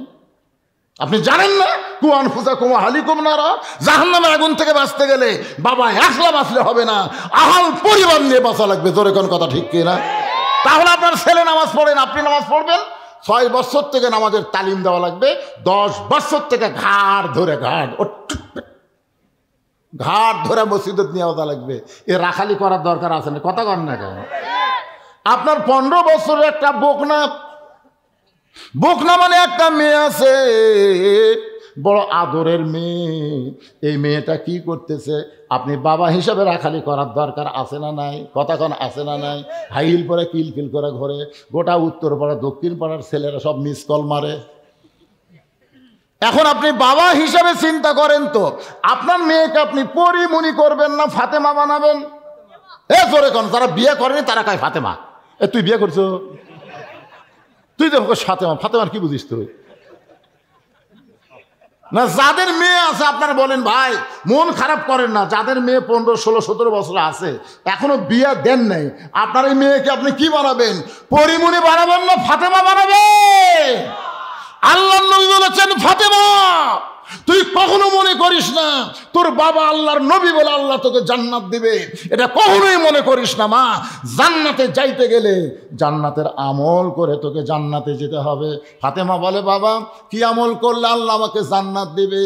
রাসূল বলে ফাতেমা মাত্র 4টা আমল করবি। 1 নম্বর হলো নামাজ, 2 নম্বর রমজান মাসের রোজা, 3 নম্বর সতীত্বের হেফাজত পর্দা করা, 4 নম্বর স্বামীর খেদমত করা। এই 4টি আমল যদি করতে পারিস ফাতেমা, আল্লাহ খুশি হয়ে 8টা জান্নাতের দরজা খুলে দিবে, যে কোনো দরজা দিয়ে তুই জান্নাতে যাবি। সেদিন থেকে ফাতেমা নবীর মেয়ে হিসাবে না, আমল করে জান্নাতে যাওয়ার জন্যে এমন আমল করলেন সাইয়্যিদাতুন নিসা আহলিল জান্নাহ ফাতেমাতুজ জোহরা। এই ডিগ্রি যখন আল্লাহ নবীর কাছে শুনাইলেন, নবী দৌড়ে এসে ফাতেমাকে বললেন, ফাতেমা রে, আল্লাহ তোমাকে একটা ডিগ্রি দিয়েছে। ফাতেমা বলে বাবা কি ডিগ্রি দিল? বলে সাইয়্যিদাতুন নিসা আহলিল জান্নাহ, জান্নাতীদের নেত্রী বানাইছে। ফাতেমা বলতেছে বাবা নামাজের কারণে এই ডিগ্রি, রোজার কারণে এই ডিগ্রি, স্বামীর খেদমতের কারণে এই ডিগ্রি। নবী আমার ফাতেমার হাতে চুমা দিয়ে বলে মা এই ডিগ্রিটা আল্লাহ তোমাকে পর্দার কারণে দিয়েছে।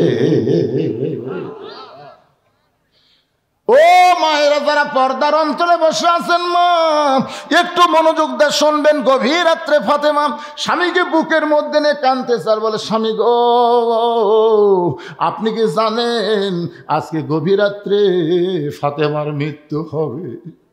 যেই বলেছে গভীর রাত্রে ফাতেমার মৃত্যু হবে, গাছের গোড়া কাটলে গাছটা যেমন ঠাস করে পড়ে যায়, হযরত আলী তেমনি পড়ে গেলেন ঘরের মাঝায়। মা ফাতেমার স্বামীর কপালে চুম্বন দেয়া বলে স্বামী গো, এমন করে আপনি কাঁদবেন না, কারণ আসলে যাইতে হবে।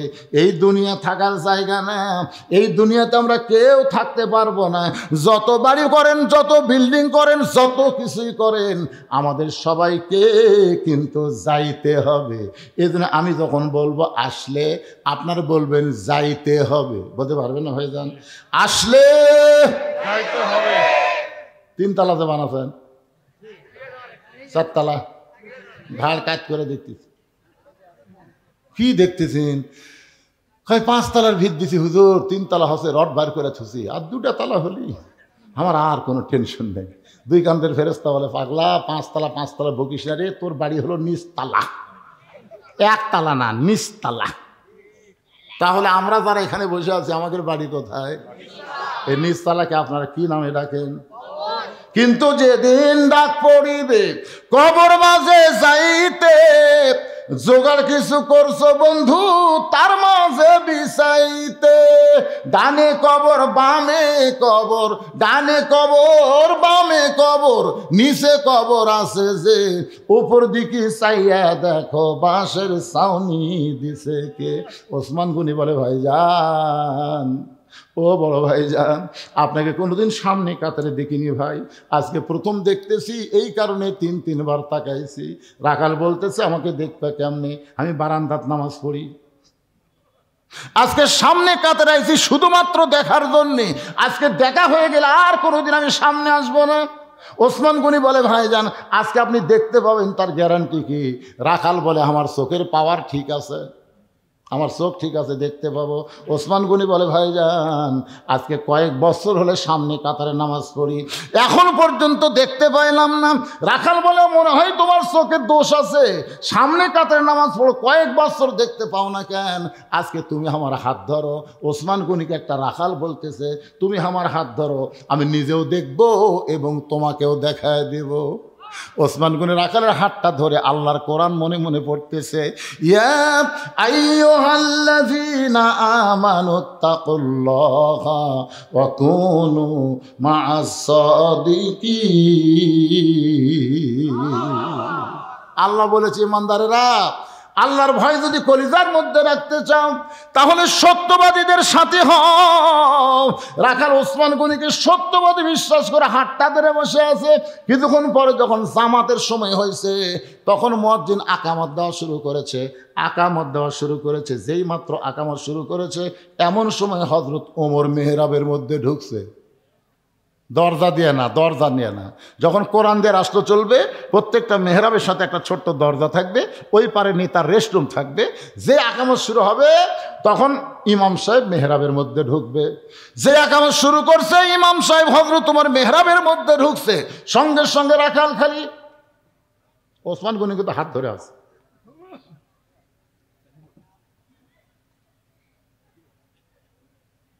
চিন্তা করতে করি, এটাই তো একই তো আমি তওবা পড়াতে যাই,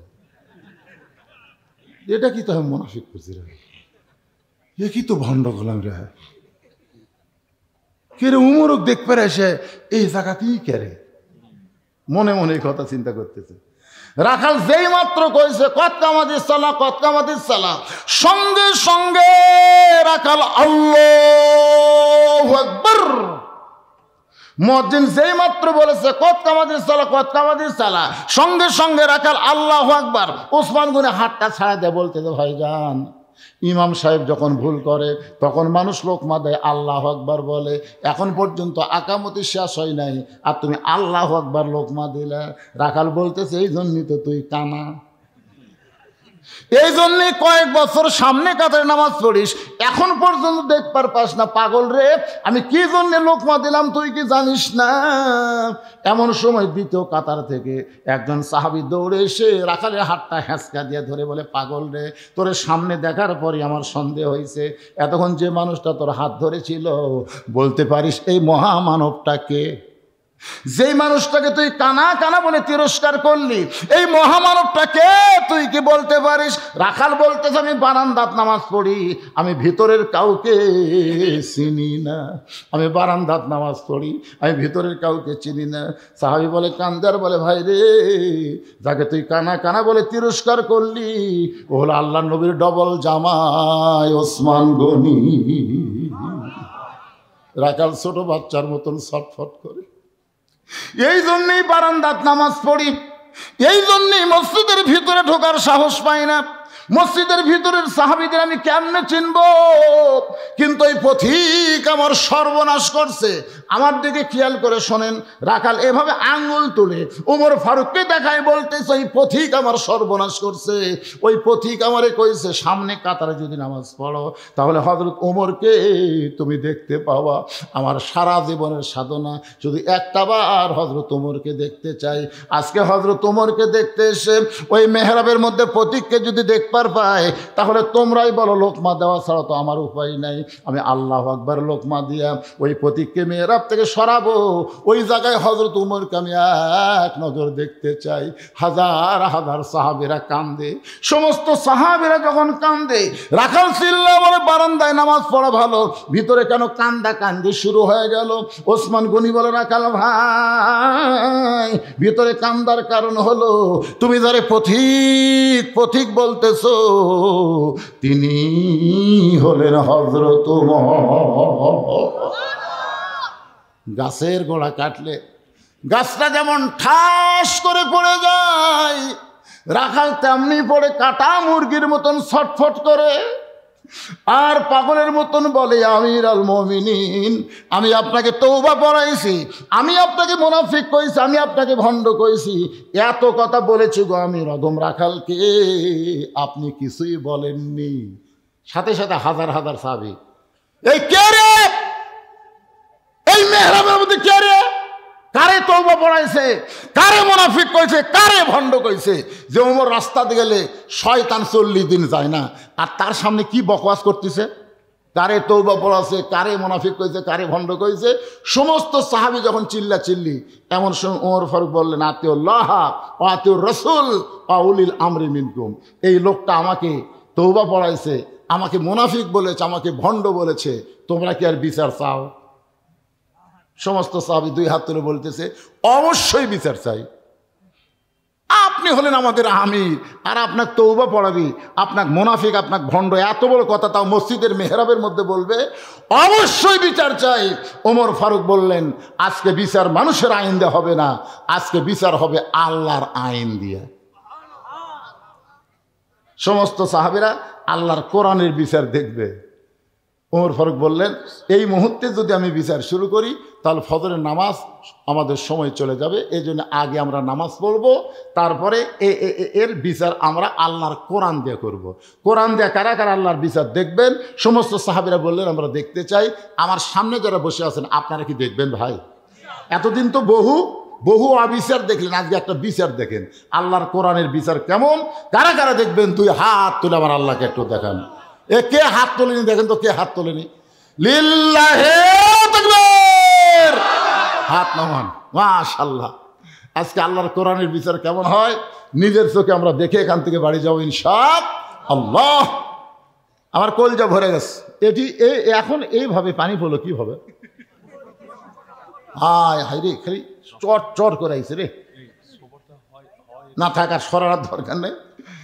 আল্লাহ যার গায়ে লিওর পড়লো, যার গায়ে পানি পড়লো, আল্লাহ যদি বলে ওই শরীরের জন্য আমি জাহান্নামের আগুন হারাম করে দিলাম। কারণ এটা তো কোরআনের মাহফিল, জান্নাতের বাগান, ঠিক কিনা বলেন? আমার গাঁত পড়তেছে, আপনাকে গাঁত তো পড়তেছে ভাই। কলজা আমার ভরে গেছে রে। এতক্ষণ একটা লম্বা আলোচনা করলাম, ওটা নাই বসে না, দুই একজন গেছে, আমি দরজা দিয়ে খেয়াল করছি যে গেল কি, একবারে গেল নাকি না, তারপর দিকে আবার ঘুর করে ঘুরে আসছে। না না, ওরা যাচ্ছে, একটু বুঝেছেন না, কেউ পেশা করে যাচ্ছে, কেউ আবার একটু টান। শীতের দিন, বুঝতেছেন না, শীতের দিন কিন্তু বিয়ের একটা মজাই আলাদা, তাই বলে আপনাদের আবার কান্না। সবাই আল্লাহর আইনের বিচার দেখবেন। ফজরের নামাজ পড়তে হযরত ওমরের পড়াইতে মাত্র 5 থেকে 10 মিনিট সময় লাগবে। এই 10টা মিনিট পরে আল্লাহর কোরআন দিয়ে বিচার চাক্ষুষ আজকে আপনারা দেখে যান আল্লাহর কোরআন কারে কয়। এই 10 মিনিটের মধ্যে আমি একটু আপনাদের জন্য মাদ্রাসার জন্য একটু ব্যাগ পাঠাবো, মাদ্রাসার জন্য একটু দান আদায় করব। এই মাদ্রাসায় বাপ মা মারা গেছে, আপনাদের বাপ মা যাদের মারা গেছে, এই নবীর এতিম মাদ্রাসায় কোরআন শরীফ একটা দান করবেন। বাপ মা রোহের মাগফিরাতে একটা কোরআন শরীফ দান করবেন। এক কোরআন শরীফ মাত্র 500 টাকা, আপনি 500 টাকা দিবেন, একটা কোরআন দানের সওয়াব আল্লাহ আপনার বাপ মার কবরে দিবে। আর যারা 500 টাকা দিবেন না, আপনার কাছে ব্যাগ যাবে, রুমাল যাবে। এই যে মাদ্রাসার ছাত্ররা কোথায় বাবা, রেডি আছো? হ্যাঁ যাও, ব্যাগ নিয়ে যাও। এই তো মাশাল্লাহ মাশাল্লাহ, আল্লাহ তোমার একজন বান্দা বাপ মা মারা গেছে, 2 জনে। আরে বাপ মা দুইজনই কবরে গেছে, বাপ মা রুহের মাগফিরাতে আল্লাহ তোমার নবীর এতিম মাদ্রাসায় কোরআন শরীফ বাবদ 500 টাকা দান করেছে আল্লাহ। এই কোরআন দানের ওসিলায় বাপ মার কবরকে জান্নাতের টুকরা বানায় দেন, জোরে কোন আমিন। এতগুলো মানুষের মধ্যে মাত্র 100টা কোরআন শরীফ আমি চাই, খালি 500 টাকা দিবেন, বাপ মার কবর আল্লাহ জান্নাত বানায় দিবে।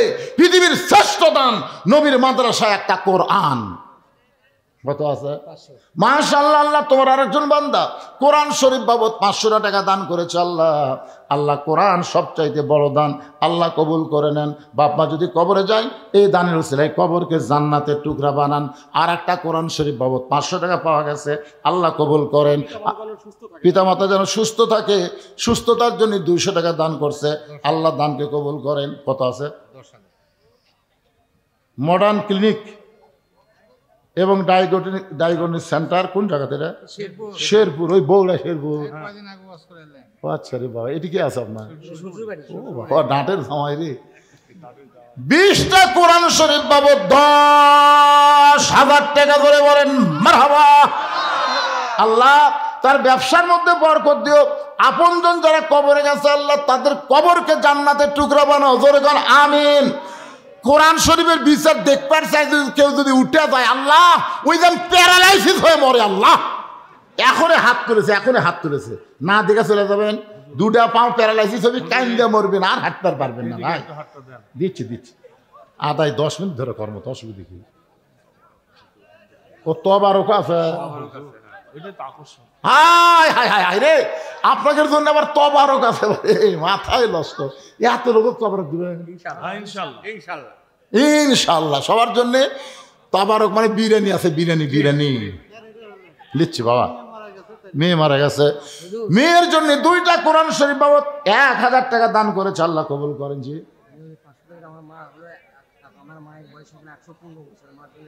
আরে মায়ের বয়স বাঁচা আছে, মায়ের জন্য দোয়া চাই। 6টা কোরআন শরীফ বাবদ 3000 টাকা দান করেছে আমার এই ভাই। 115 বছর মায়ের বয়স, এখনো জীবিত আছে। আল্লাহ মাকে আরো হায়াত দাও, সুস্থতা দান করে, জোরে গান আমিন।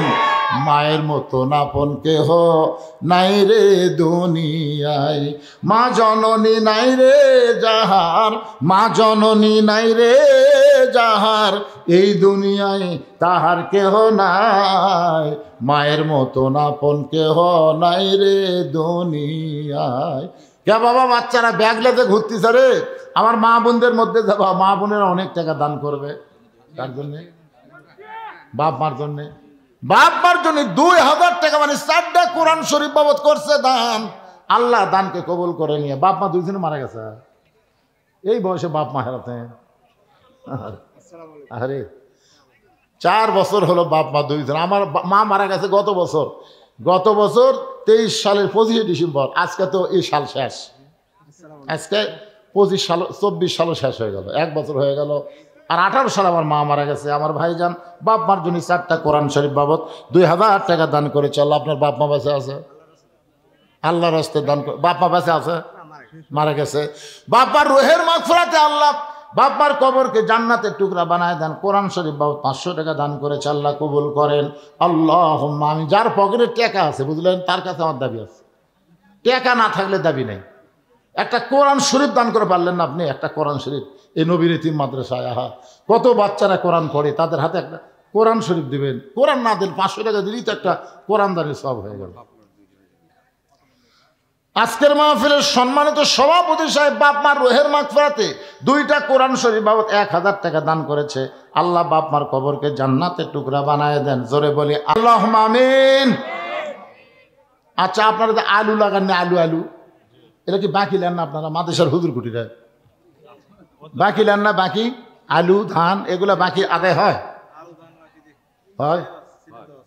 স্লিপ দেওয়া আছে? মাত্র ছাত্ররা স্লিপ আছে তোমাদের কাছে?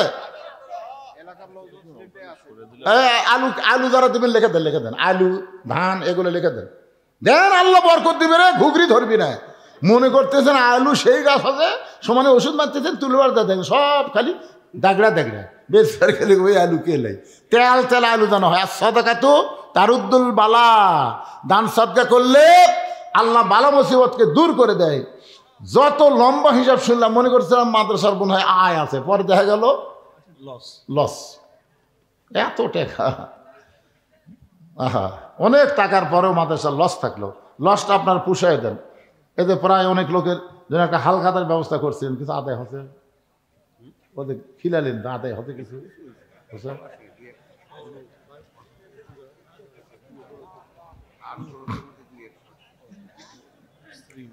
স্ত্রী মারা গেছে, রুহের মাগফিরাতে 2টা কোরআন শরীফ বাবদ 1000 টাকা দান করেছে। আল্লাহ দানকে কবুল করেন। বাবা কান্দে, আরেকজন তার নানার জন্য, দেখেন নানার কথা মনে করে নাতি দিল 500 টাকা। আল্লাহ নানার কবরকে জান্নাতের টুকরা বানায় দেন, আল্লাহুম্মা আমিন। ভাই 500 টাকা দেন ভাই, একটা কোরআন শরীফ দান করেন। বারে পৃথিবীর শ্রেষ্ঠ দান নবীর মাদ্রাসা একটা কোরআন। কোরআন যখন চাওয়া হয় টাকা থাকতে না দিলে ডাক্তার খাবি, ডাকাত খাবি, চোরে খাবি, বাটপার খাবি, ছেলে হিরেন খাওয়া ধরবি, মেয়ে ভ্যানালের সাথে প্রেম করবি, শেষে দেখবেন কি বিপদ হয়ে যায়। এদে দেখি এদে দেখেন এদের ছোট্ট মানুষ এদে করতেছে। তোমার নানার জন্য দোয়া তুলবেন, কথাই ফোটেনি, নানার জন্য দোয়া তুলবেন। ঠিক আছে, বুঝতে পারছি, যাও, তুমি নানার যোগ্য নাতি। নানার কবরকে আল্লাহ জান্নাতের টুকরা বানায় দেখ, জোরে কোন আমিন। একটু জিকির করেন লা ইলাহা ইল্লাল্লাহ, লা ইলাহা ইল্লাল্লাহ, লা ইলাহা ইল্লাল্লাহ, লা ইলাহা ইল্লাল্লাহ মুহাম্মাদুর রাসূলুল্লাহ। ফাতেমা বলে, স্বামী গো,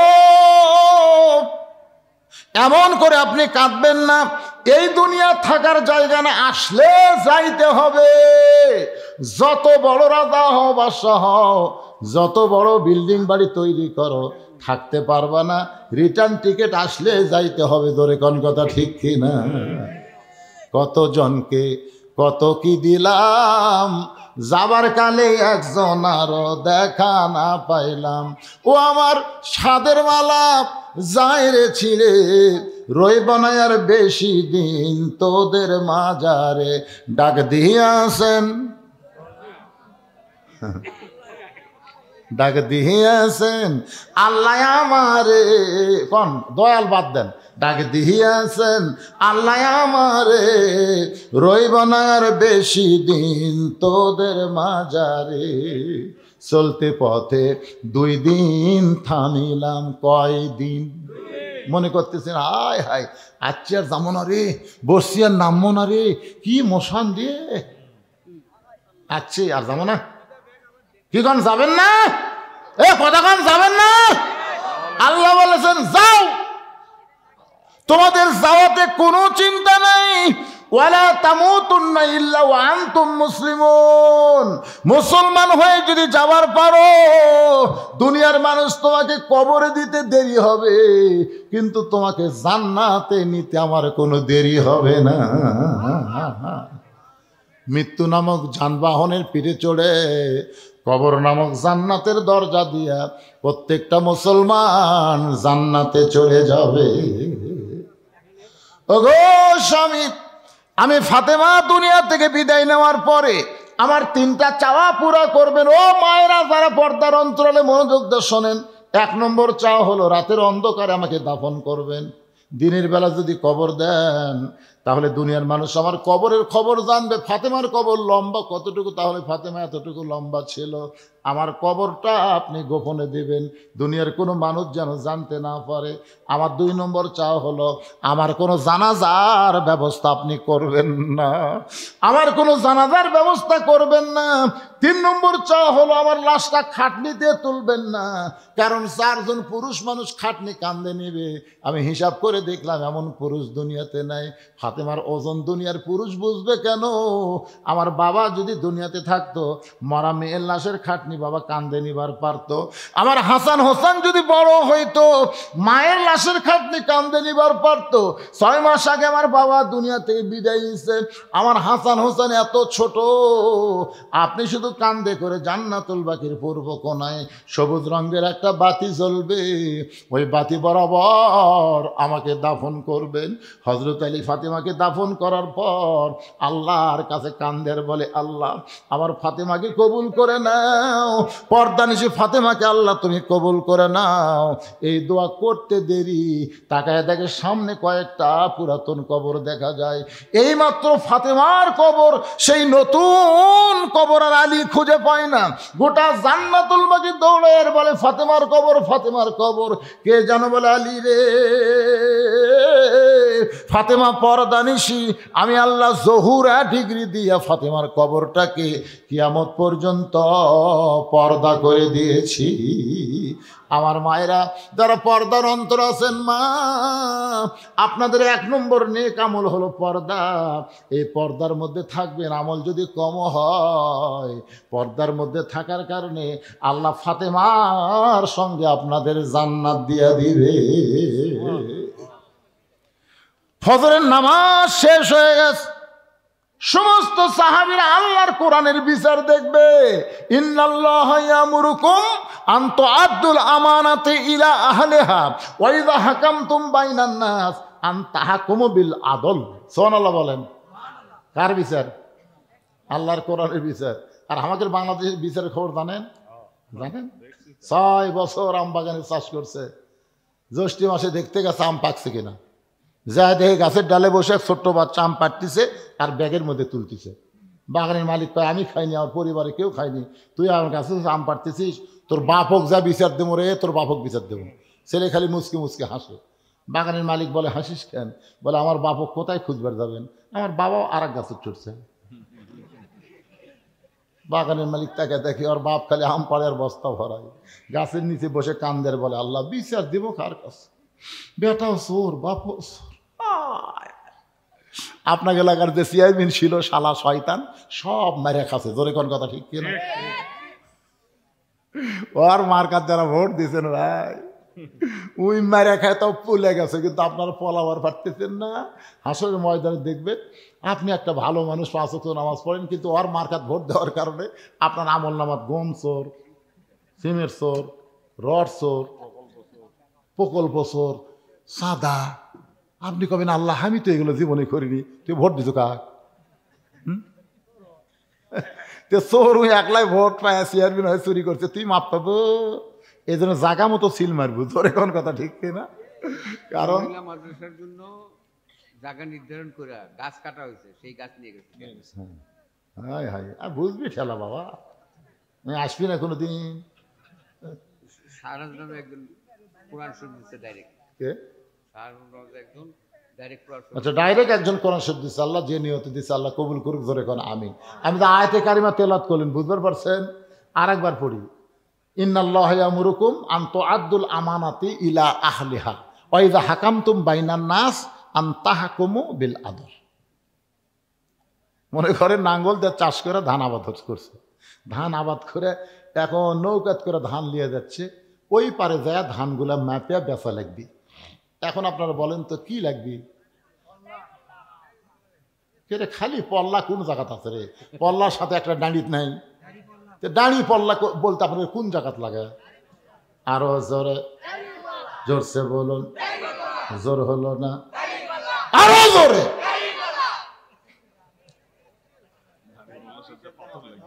ওয়াল ওয়াজনা বিল কিসতি ওয়ালা তুকসিরুল মিজান। আমার ভাই আবার একটা গ্যাটিস মারতেছে, পাথর লাগবে, পাথর। আর নাহলে স্কেল মিটার লাগবে। আল্লাহর বান্দার একটু মনোযোগ দিয়ে শোনেন। নামাজ শেষ হয়ে গেল, প্রত্যেকটা সাহাবীরা তাকায় আছে, রাখালের বিচার হযরত ওমর কেমনে করে। সবাই তাকায় দেখে ওমর ফারুক সামনে কাতার থেকে রাখালকে এক টানে তুলে বুকের মধ্যে নিয়ে কপালে একটা চুমা খায়। সব সাহাবী বলে, আমিরুল মুমিনিন, বিচারের নামে আপনি এটা কি করলেন? যে আপনাকে তওবা পড়াইছে, যে আপনাকে মুনাফিক কইছে, যে আপনাকে ভণ্ড কইছে, তারে বিচার না করে বুকের মধ্যে নিয়ে কপালে চুমা দিলেন। ওমর ফারুক কান্দার বলে, সাহাবীরা রে, রাখালের এত কথা হজম করার পিছনে একটাই মাত্র কারণ, আমি রাখালকে দেখি নাই, রাখালের ভিতর আমার আল্লাহর কোরআন দেখতে পাই। শুধু আল্লাহর কোরআন দেখার জন্যে আমি এত কিছু হজম করেছি। আজকে আপনারা কি বুঝলেন? লিয়াবলুয়াকুম আইয়ুকুম আহসানু আমালান ওয়া হুয়াল আজিজুল গফুর। সুন্দর আমলের পরীক্ষায় যদি পাশ করতে চান তাহলে মানুষের আইন দেওয়া হবে না, আমার আল্লাহর কোরআন লাগবে। জোরে কোন ঠিক কিনা? কারা কারা ঠিক বলেন? দুই হাত তুলে আল্লাহকে একটু দেখান তো ভাই। লিল্লাহু আকবার। আল কোরআনের আলো সংসদে জালো। কিসের ঘরে ঘরে রে? ঘরে ঘরে কোরআন জানাবেন আর চোর বাট পার করে সংসদ পাঠাবেন নাকি? এক মমতা সংসদ পেটে কি হচ্ছে দেখছেন? এক মমতার সংসদ যায় সমস্ত মৌলবীর বিরুদ্ধে, সব মৌলবী করছে না। ওটা মুসলমানের জন্য না। আমরা নববর্ষ, এদ ইংরেজি নববর্ষ এখন শুরু হয়ে গেছে। ও তাই তো রে, আরে বারে 25 সালের 1 তারিখ রে। আমরা তাহাজ্জুদের নামাজ দিয়ে এই নতুন বর্ষকে বরণ করে নিব। অতীতের যে বর্ষ চলে গেল 24 সাল, আমরা তওবা করব। আল্লাহ যা করার দরকার ছিল তা হয়নি, কিন্তু মহান একটা নিয়ামত পাচ্ছি, হাসিনা পলাছে, আমরা স্বাধীন হচ্ছি। তোর এখন কথা ঠিক না? এটা হলো 24 সালের আল্লাহর নিয়ামত। 25 সালে আমরা আর একটা নিয়ামত চাই। হাসিনা ফ্যাসিস্ট পলাই গেছে, আল্লাহর কোরআনের বাংলাদেশ যেন হয়। তাহাজ্জুদের নামাজ পড়ব আর আজকে ফজরের নামাজ জামাতে আদায় করব ইনশাআল্লাহ। কারা কারা ফজর নামাজ পড়বেন না দেখে হাত তোলেন তো। না, যারা পড়বেন না এই শোনেন, এই শোনেন, আজকে কিন্তু বছরের শুরু ভাই রে। আজকে যদি খালি ফজরটা পড়বার পারেন, আল্লাহ সারা বছরের জন্য আল্লাহ আপনাকে নামাজের মধ্যে নাম লিখে নেবে। সুবহানাল্লাহ বলেন। আমরা নতুন বর্ষ এইভাবে পালন করব, কোনো গান না, বাজনা না, ঢোক ঢাক না। কথাটা বুঝলেন না? আমরা মুসলমানের বাচ্চা, মুসলমানের সন্তান, আল্লাহর শুকরিয়া আদায় করে আমরা নতুন বর্ষকে উদযাপন করতে চাই। আল্লাহ যেন তৌফিক দেয়। জোরে কন আমিন। বাবা মা ভাই সবাই মারা গেছে। রোহের মাগফিরাতে 400 টাকা দান করে, চল 500 দিছে, 500 টাকা কোরআন শরীফ বাবা দান করেছে। আল্লাহ সকলের কবরকে জান্নাতের টুকরা বানান। ধরে কোন আমিন।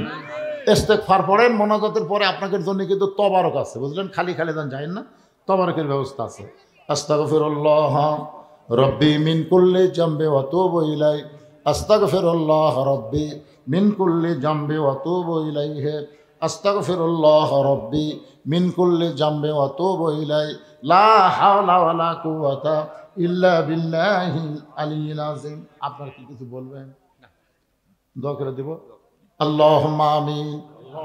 আল্লাহ 24 সালে ওয়াজ শুরু করেছিলাম, 25 সালে এসে মোনাজাত শুরু করলাম। মাবুদ মাওলা একটা বছর আমাদের মাঝ থেকে বিদায় হয়ে নতুন আর একটা বছর শুরু হয়ে গেল। আল্লাহ তোমার বান্দারা বান্দিরা আরামের বাড়ি ঘুমকে বাদ দিয়া কত কষ্ট করে এই জান্নাতের বাগানে বসে বসে কোরআন হাদিসের আলোচনা শোনার পরে আমি গুনাহগারের সঙ্গে রহমতের দরজায় ফকির হয়ে দোকানা হাত তুলেছি। আল্লাহ মেহেরবানি করে আজকের মাহফিল আমাদের সকলের হেদায়েতের জন্য, নাজাতের জন্য, জান্নাতের জন্য কবুল করো। এই মাহফিলের শুরু থেকে শেষ পর্যন্ত যত আলোচনা হয়েছে আল্লাহ, এর মধ্যে যদি ত্রুটি হয়, ভুল হয়, মাফ করে দিও। এর যা হাদিয়া মঞ্জুর করো সোনার মদিনায় নবী পাকের রওজা মোবারকে আল্লাহ কবুল করো। তামাম আম্বিয়াই কেরাম, আসহাবে কেরাম, তাবিনী কেরাম, তাবা তাবিনী কেরাম, তামাম পৃথিবীর মাটির নিচে যত মুমিন মুমিনাত আল্লাহ কবরে গেছে সকলের কবরকে জান্নাতের টুকরা বানাও। আমরা যারা হাত তুলেছি আমাদের জনম দুঃখনি মা মা যাদের কবরে গেছে আল্লাহ, ছোট্ট একটা শব্দ হলো মা, এ নামের মধ্যে কি মধু আছে, যাদের মা নাই তারাই বুঝতেছে। এই দরদের মা যাদের কবরে গেছে আল্লাহ, মায়ের কবর জান্নাতের টুকরা বানায় দাও। বাবার বাড়ি ঘর সবই আছে, আমি সহ আমরা যারা বাবা হারে এতিম হয়ে গেছি আল্লাহ মেহেরবানি করে বাবার কবরটাকে জান্নাতের টুকরা বানায় দাও আল্লাহ।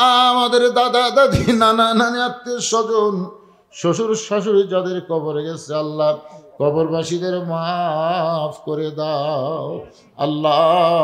এই বিয়ারহাট আশরাফুল উলুম হাফেজ মাদ্রাসাকে কিয়ামত পর্যন্ত আল্লাহ তুমি কবুল করো। এ মাদ্রাসার জায়গা জমি মাদ্রাসা তৈরি করতে যাচ্ছ এখনো যারা আছে আর যারা অন্ধকার কবরে চলে গেছে আল্লাহ আল্লাহ যারা মাদ্রাসার হিতাকাঙ্ক্ষী হয়ে কবরে চলে গেছে তাদের কবরকে জান্নাতের টুকরা বানাও।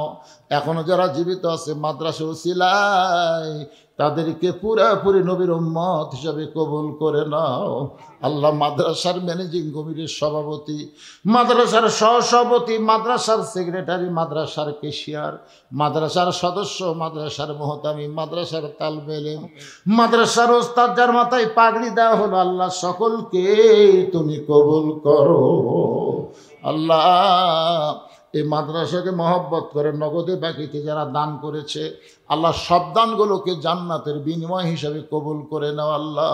আল্লাহ আমার মা বোনেরা পর্দার অন্তরালে বসে বসে আর শুনেছে আবিদা সালিহা পদ্দান সে কবুল করে মা ফাতেমার চরিত্র দান করে দাও। আমাদের মধ্যে আমরা যারা অসুস্থ আছি আল্লাহ সুস্থতার নিয়ামত দান করো। 24 সালের 5 আগস্টে আমাদের বাংলাদেশ আবার দ্বিতীয়বার স্বাধীন হয়েছে। এই স্বাধীনতার জন্য 2000-এর বেশি ছাত্র জনতা জীবন দিয়েছে আল্লাহ তাদের সকলকে শাহাদত হিসাবে কবুল করে দাও আল্লাহ। যারা হাসপাতালে আছে অসুস্থ অবস্থায় পঙ্গু হয়ে আল্লাহ তাদের সকলের প্রতি খাস রহমত নাজিল করো আল্লাহ। 25 সাল পড়ে গেল আল্লাহ কি করলাম 24 সালে আমরা জানি না আল্লাহ মেহেরবানি করে 24 সালের ভুল ভ্রান্তি মাফ করে দিয়া আমাদের সকলকে 25 সালে তোমার গোলামি পুরাপুরি করার তৌফিক দিও আল্লাহ। 24 সালে ফ্যাসিস্ট হাসিনার পতন হয়েছে 25 সালে তোমার কোরআনের বাংলাদেশ যেন কবুল হয় আল্লাহ তুমি কবুল করে নাও আল্লাহ। আল্লাহ সবাইকে তুমি মাফ করে দাও আল্লাহ। আমার মিডিয়ার ভাইরা আয় আল্লাহ তাআলা একটা বছর চলে গেল আবার 25 সাল পড়লো তাদের ব্যবসা বাণিজ্যের মধ্যে বরকত দিয়া দিও আল্লাহ। রাস্তার মধ্যে যত বিপদ আপদ মুসিবত আছে সমস্ত বিপদ আপদ মুসিবত থেকে আমার মিডিয়ার ভাইদেরকে আল্লাহ পুরাপুরি তুমি হেফাজত করো আল্লাহ। আয় আল্লাহ তাআলা আমি গুনাহগার বলে দোয়া ফিরাই দিও না আল্লাহ। আজকের মাহফিলের সম্মানিত সভাপতি সহসভাপতি প্রধান অতিথি বিশেষ অতিথিদের আল্লাহ তুমি কবুল করো। আমার মা বোনদের কবুল করো। কে কোন নিয়তে হাত তুলেছে আল্লাহ সকলের নেক নিয়ত নেকাশাকে তুমি কবুল করো আল্লাহ। আমরা 24 সালে অনেক কিছু দেখলাম। বাংলাদেশ বিজয় হলো, সিরিয়া বিজয় হলো, আমরা 25 সালে মিশরের বিজয় চাই আল্লাহ। ফিলিস্তিনের মুসলমানকে আমরা বিজয় চাই। পৃথিবীর মানচিত্র থেকে ইসরায়েল ইহুদিকে আল্লাহ তুমি ধ্বংস করে দাও। তোমার বাইতুল মুকাদ্দাস মুসলমানকে তুমি ফিরিয়ে দাও আল্লাহ। আল্লাহ আমাদের সকলের দোয়াকে তুমি কবুল করো আল্লাহ। একটা মিনিট একটু নিজের চোখটাকে বন্ধ করে মাথা নিচু করে সবাই বলেন কত মানুষের জানাজার নামাজ আমরা পড়েছি। এই 2 হাত দিয়ে কত কবরে মাটি দিয়েছি। একদিন আমরা সবাই মরে যাব। যেদিন আমাদের মৃত্যু হবে দিনটা যেন জুমার দিন হয়, মাসটা যেন রমজান মাস হয়। ইমানের সাথে ইজ্জতের সাথে এই দুনিয়া থেকে বিদায় নেওয়ার সময় আমাদের জবানে তুমি জারি করে দিও লা ইলাহা ইল্লাল্লাহু মুহাম্মাদুর রাসূলুল্লাহ সাল্লাল্লাহু আলাইহি সাল্লাম। আসসালামু আলাইকুম ওয়া রাহমাতুল্লাহি ওয়া বারাকাতুহু।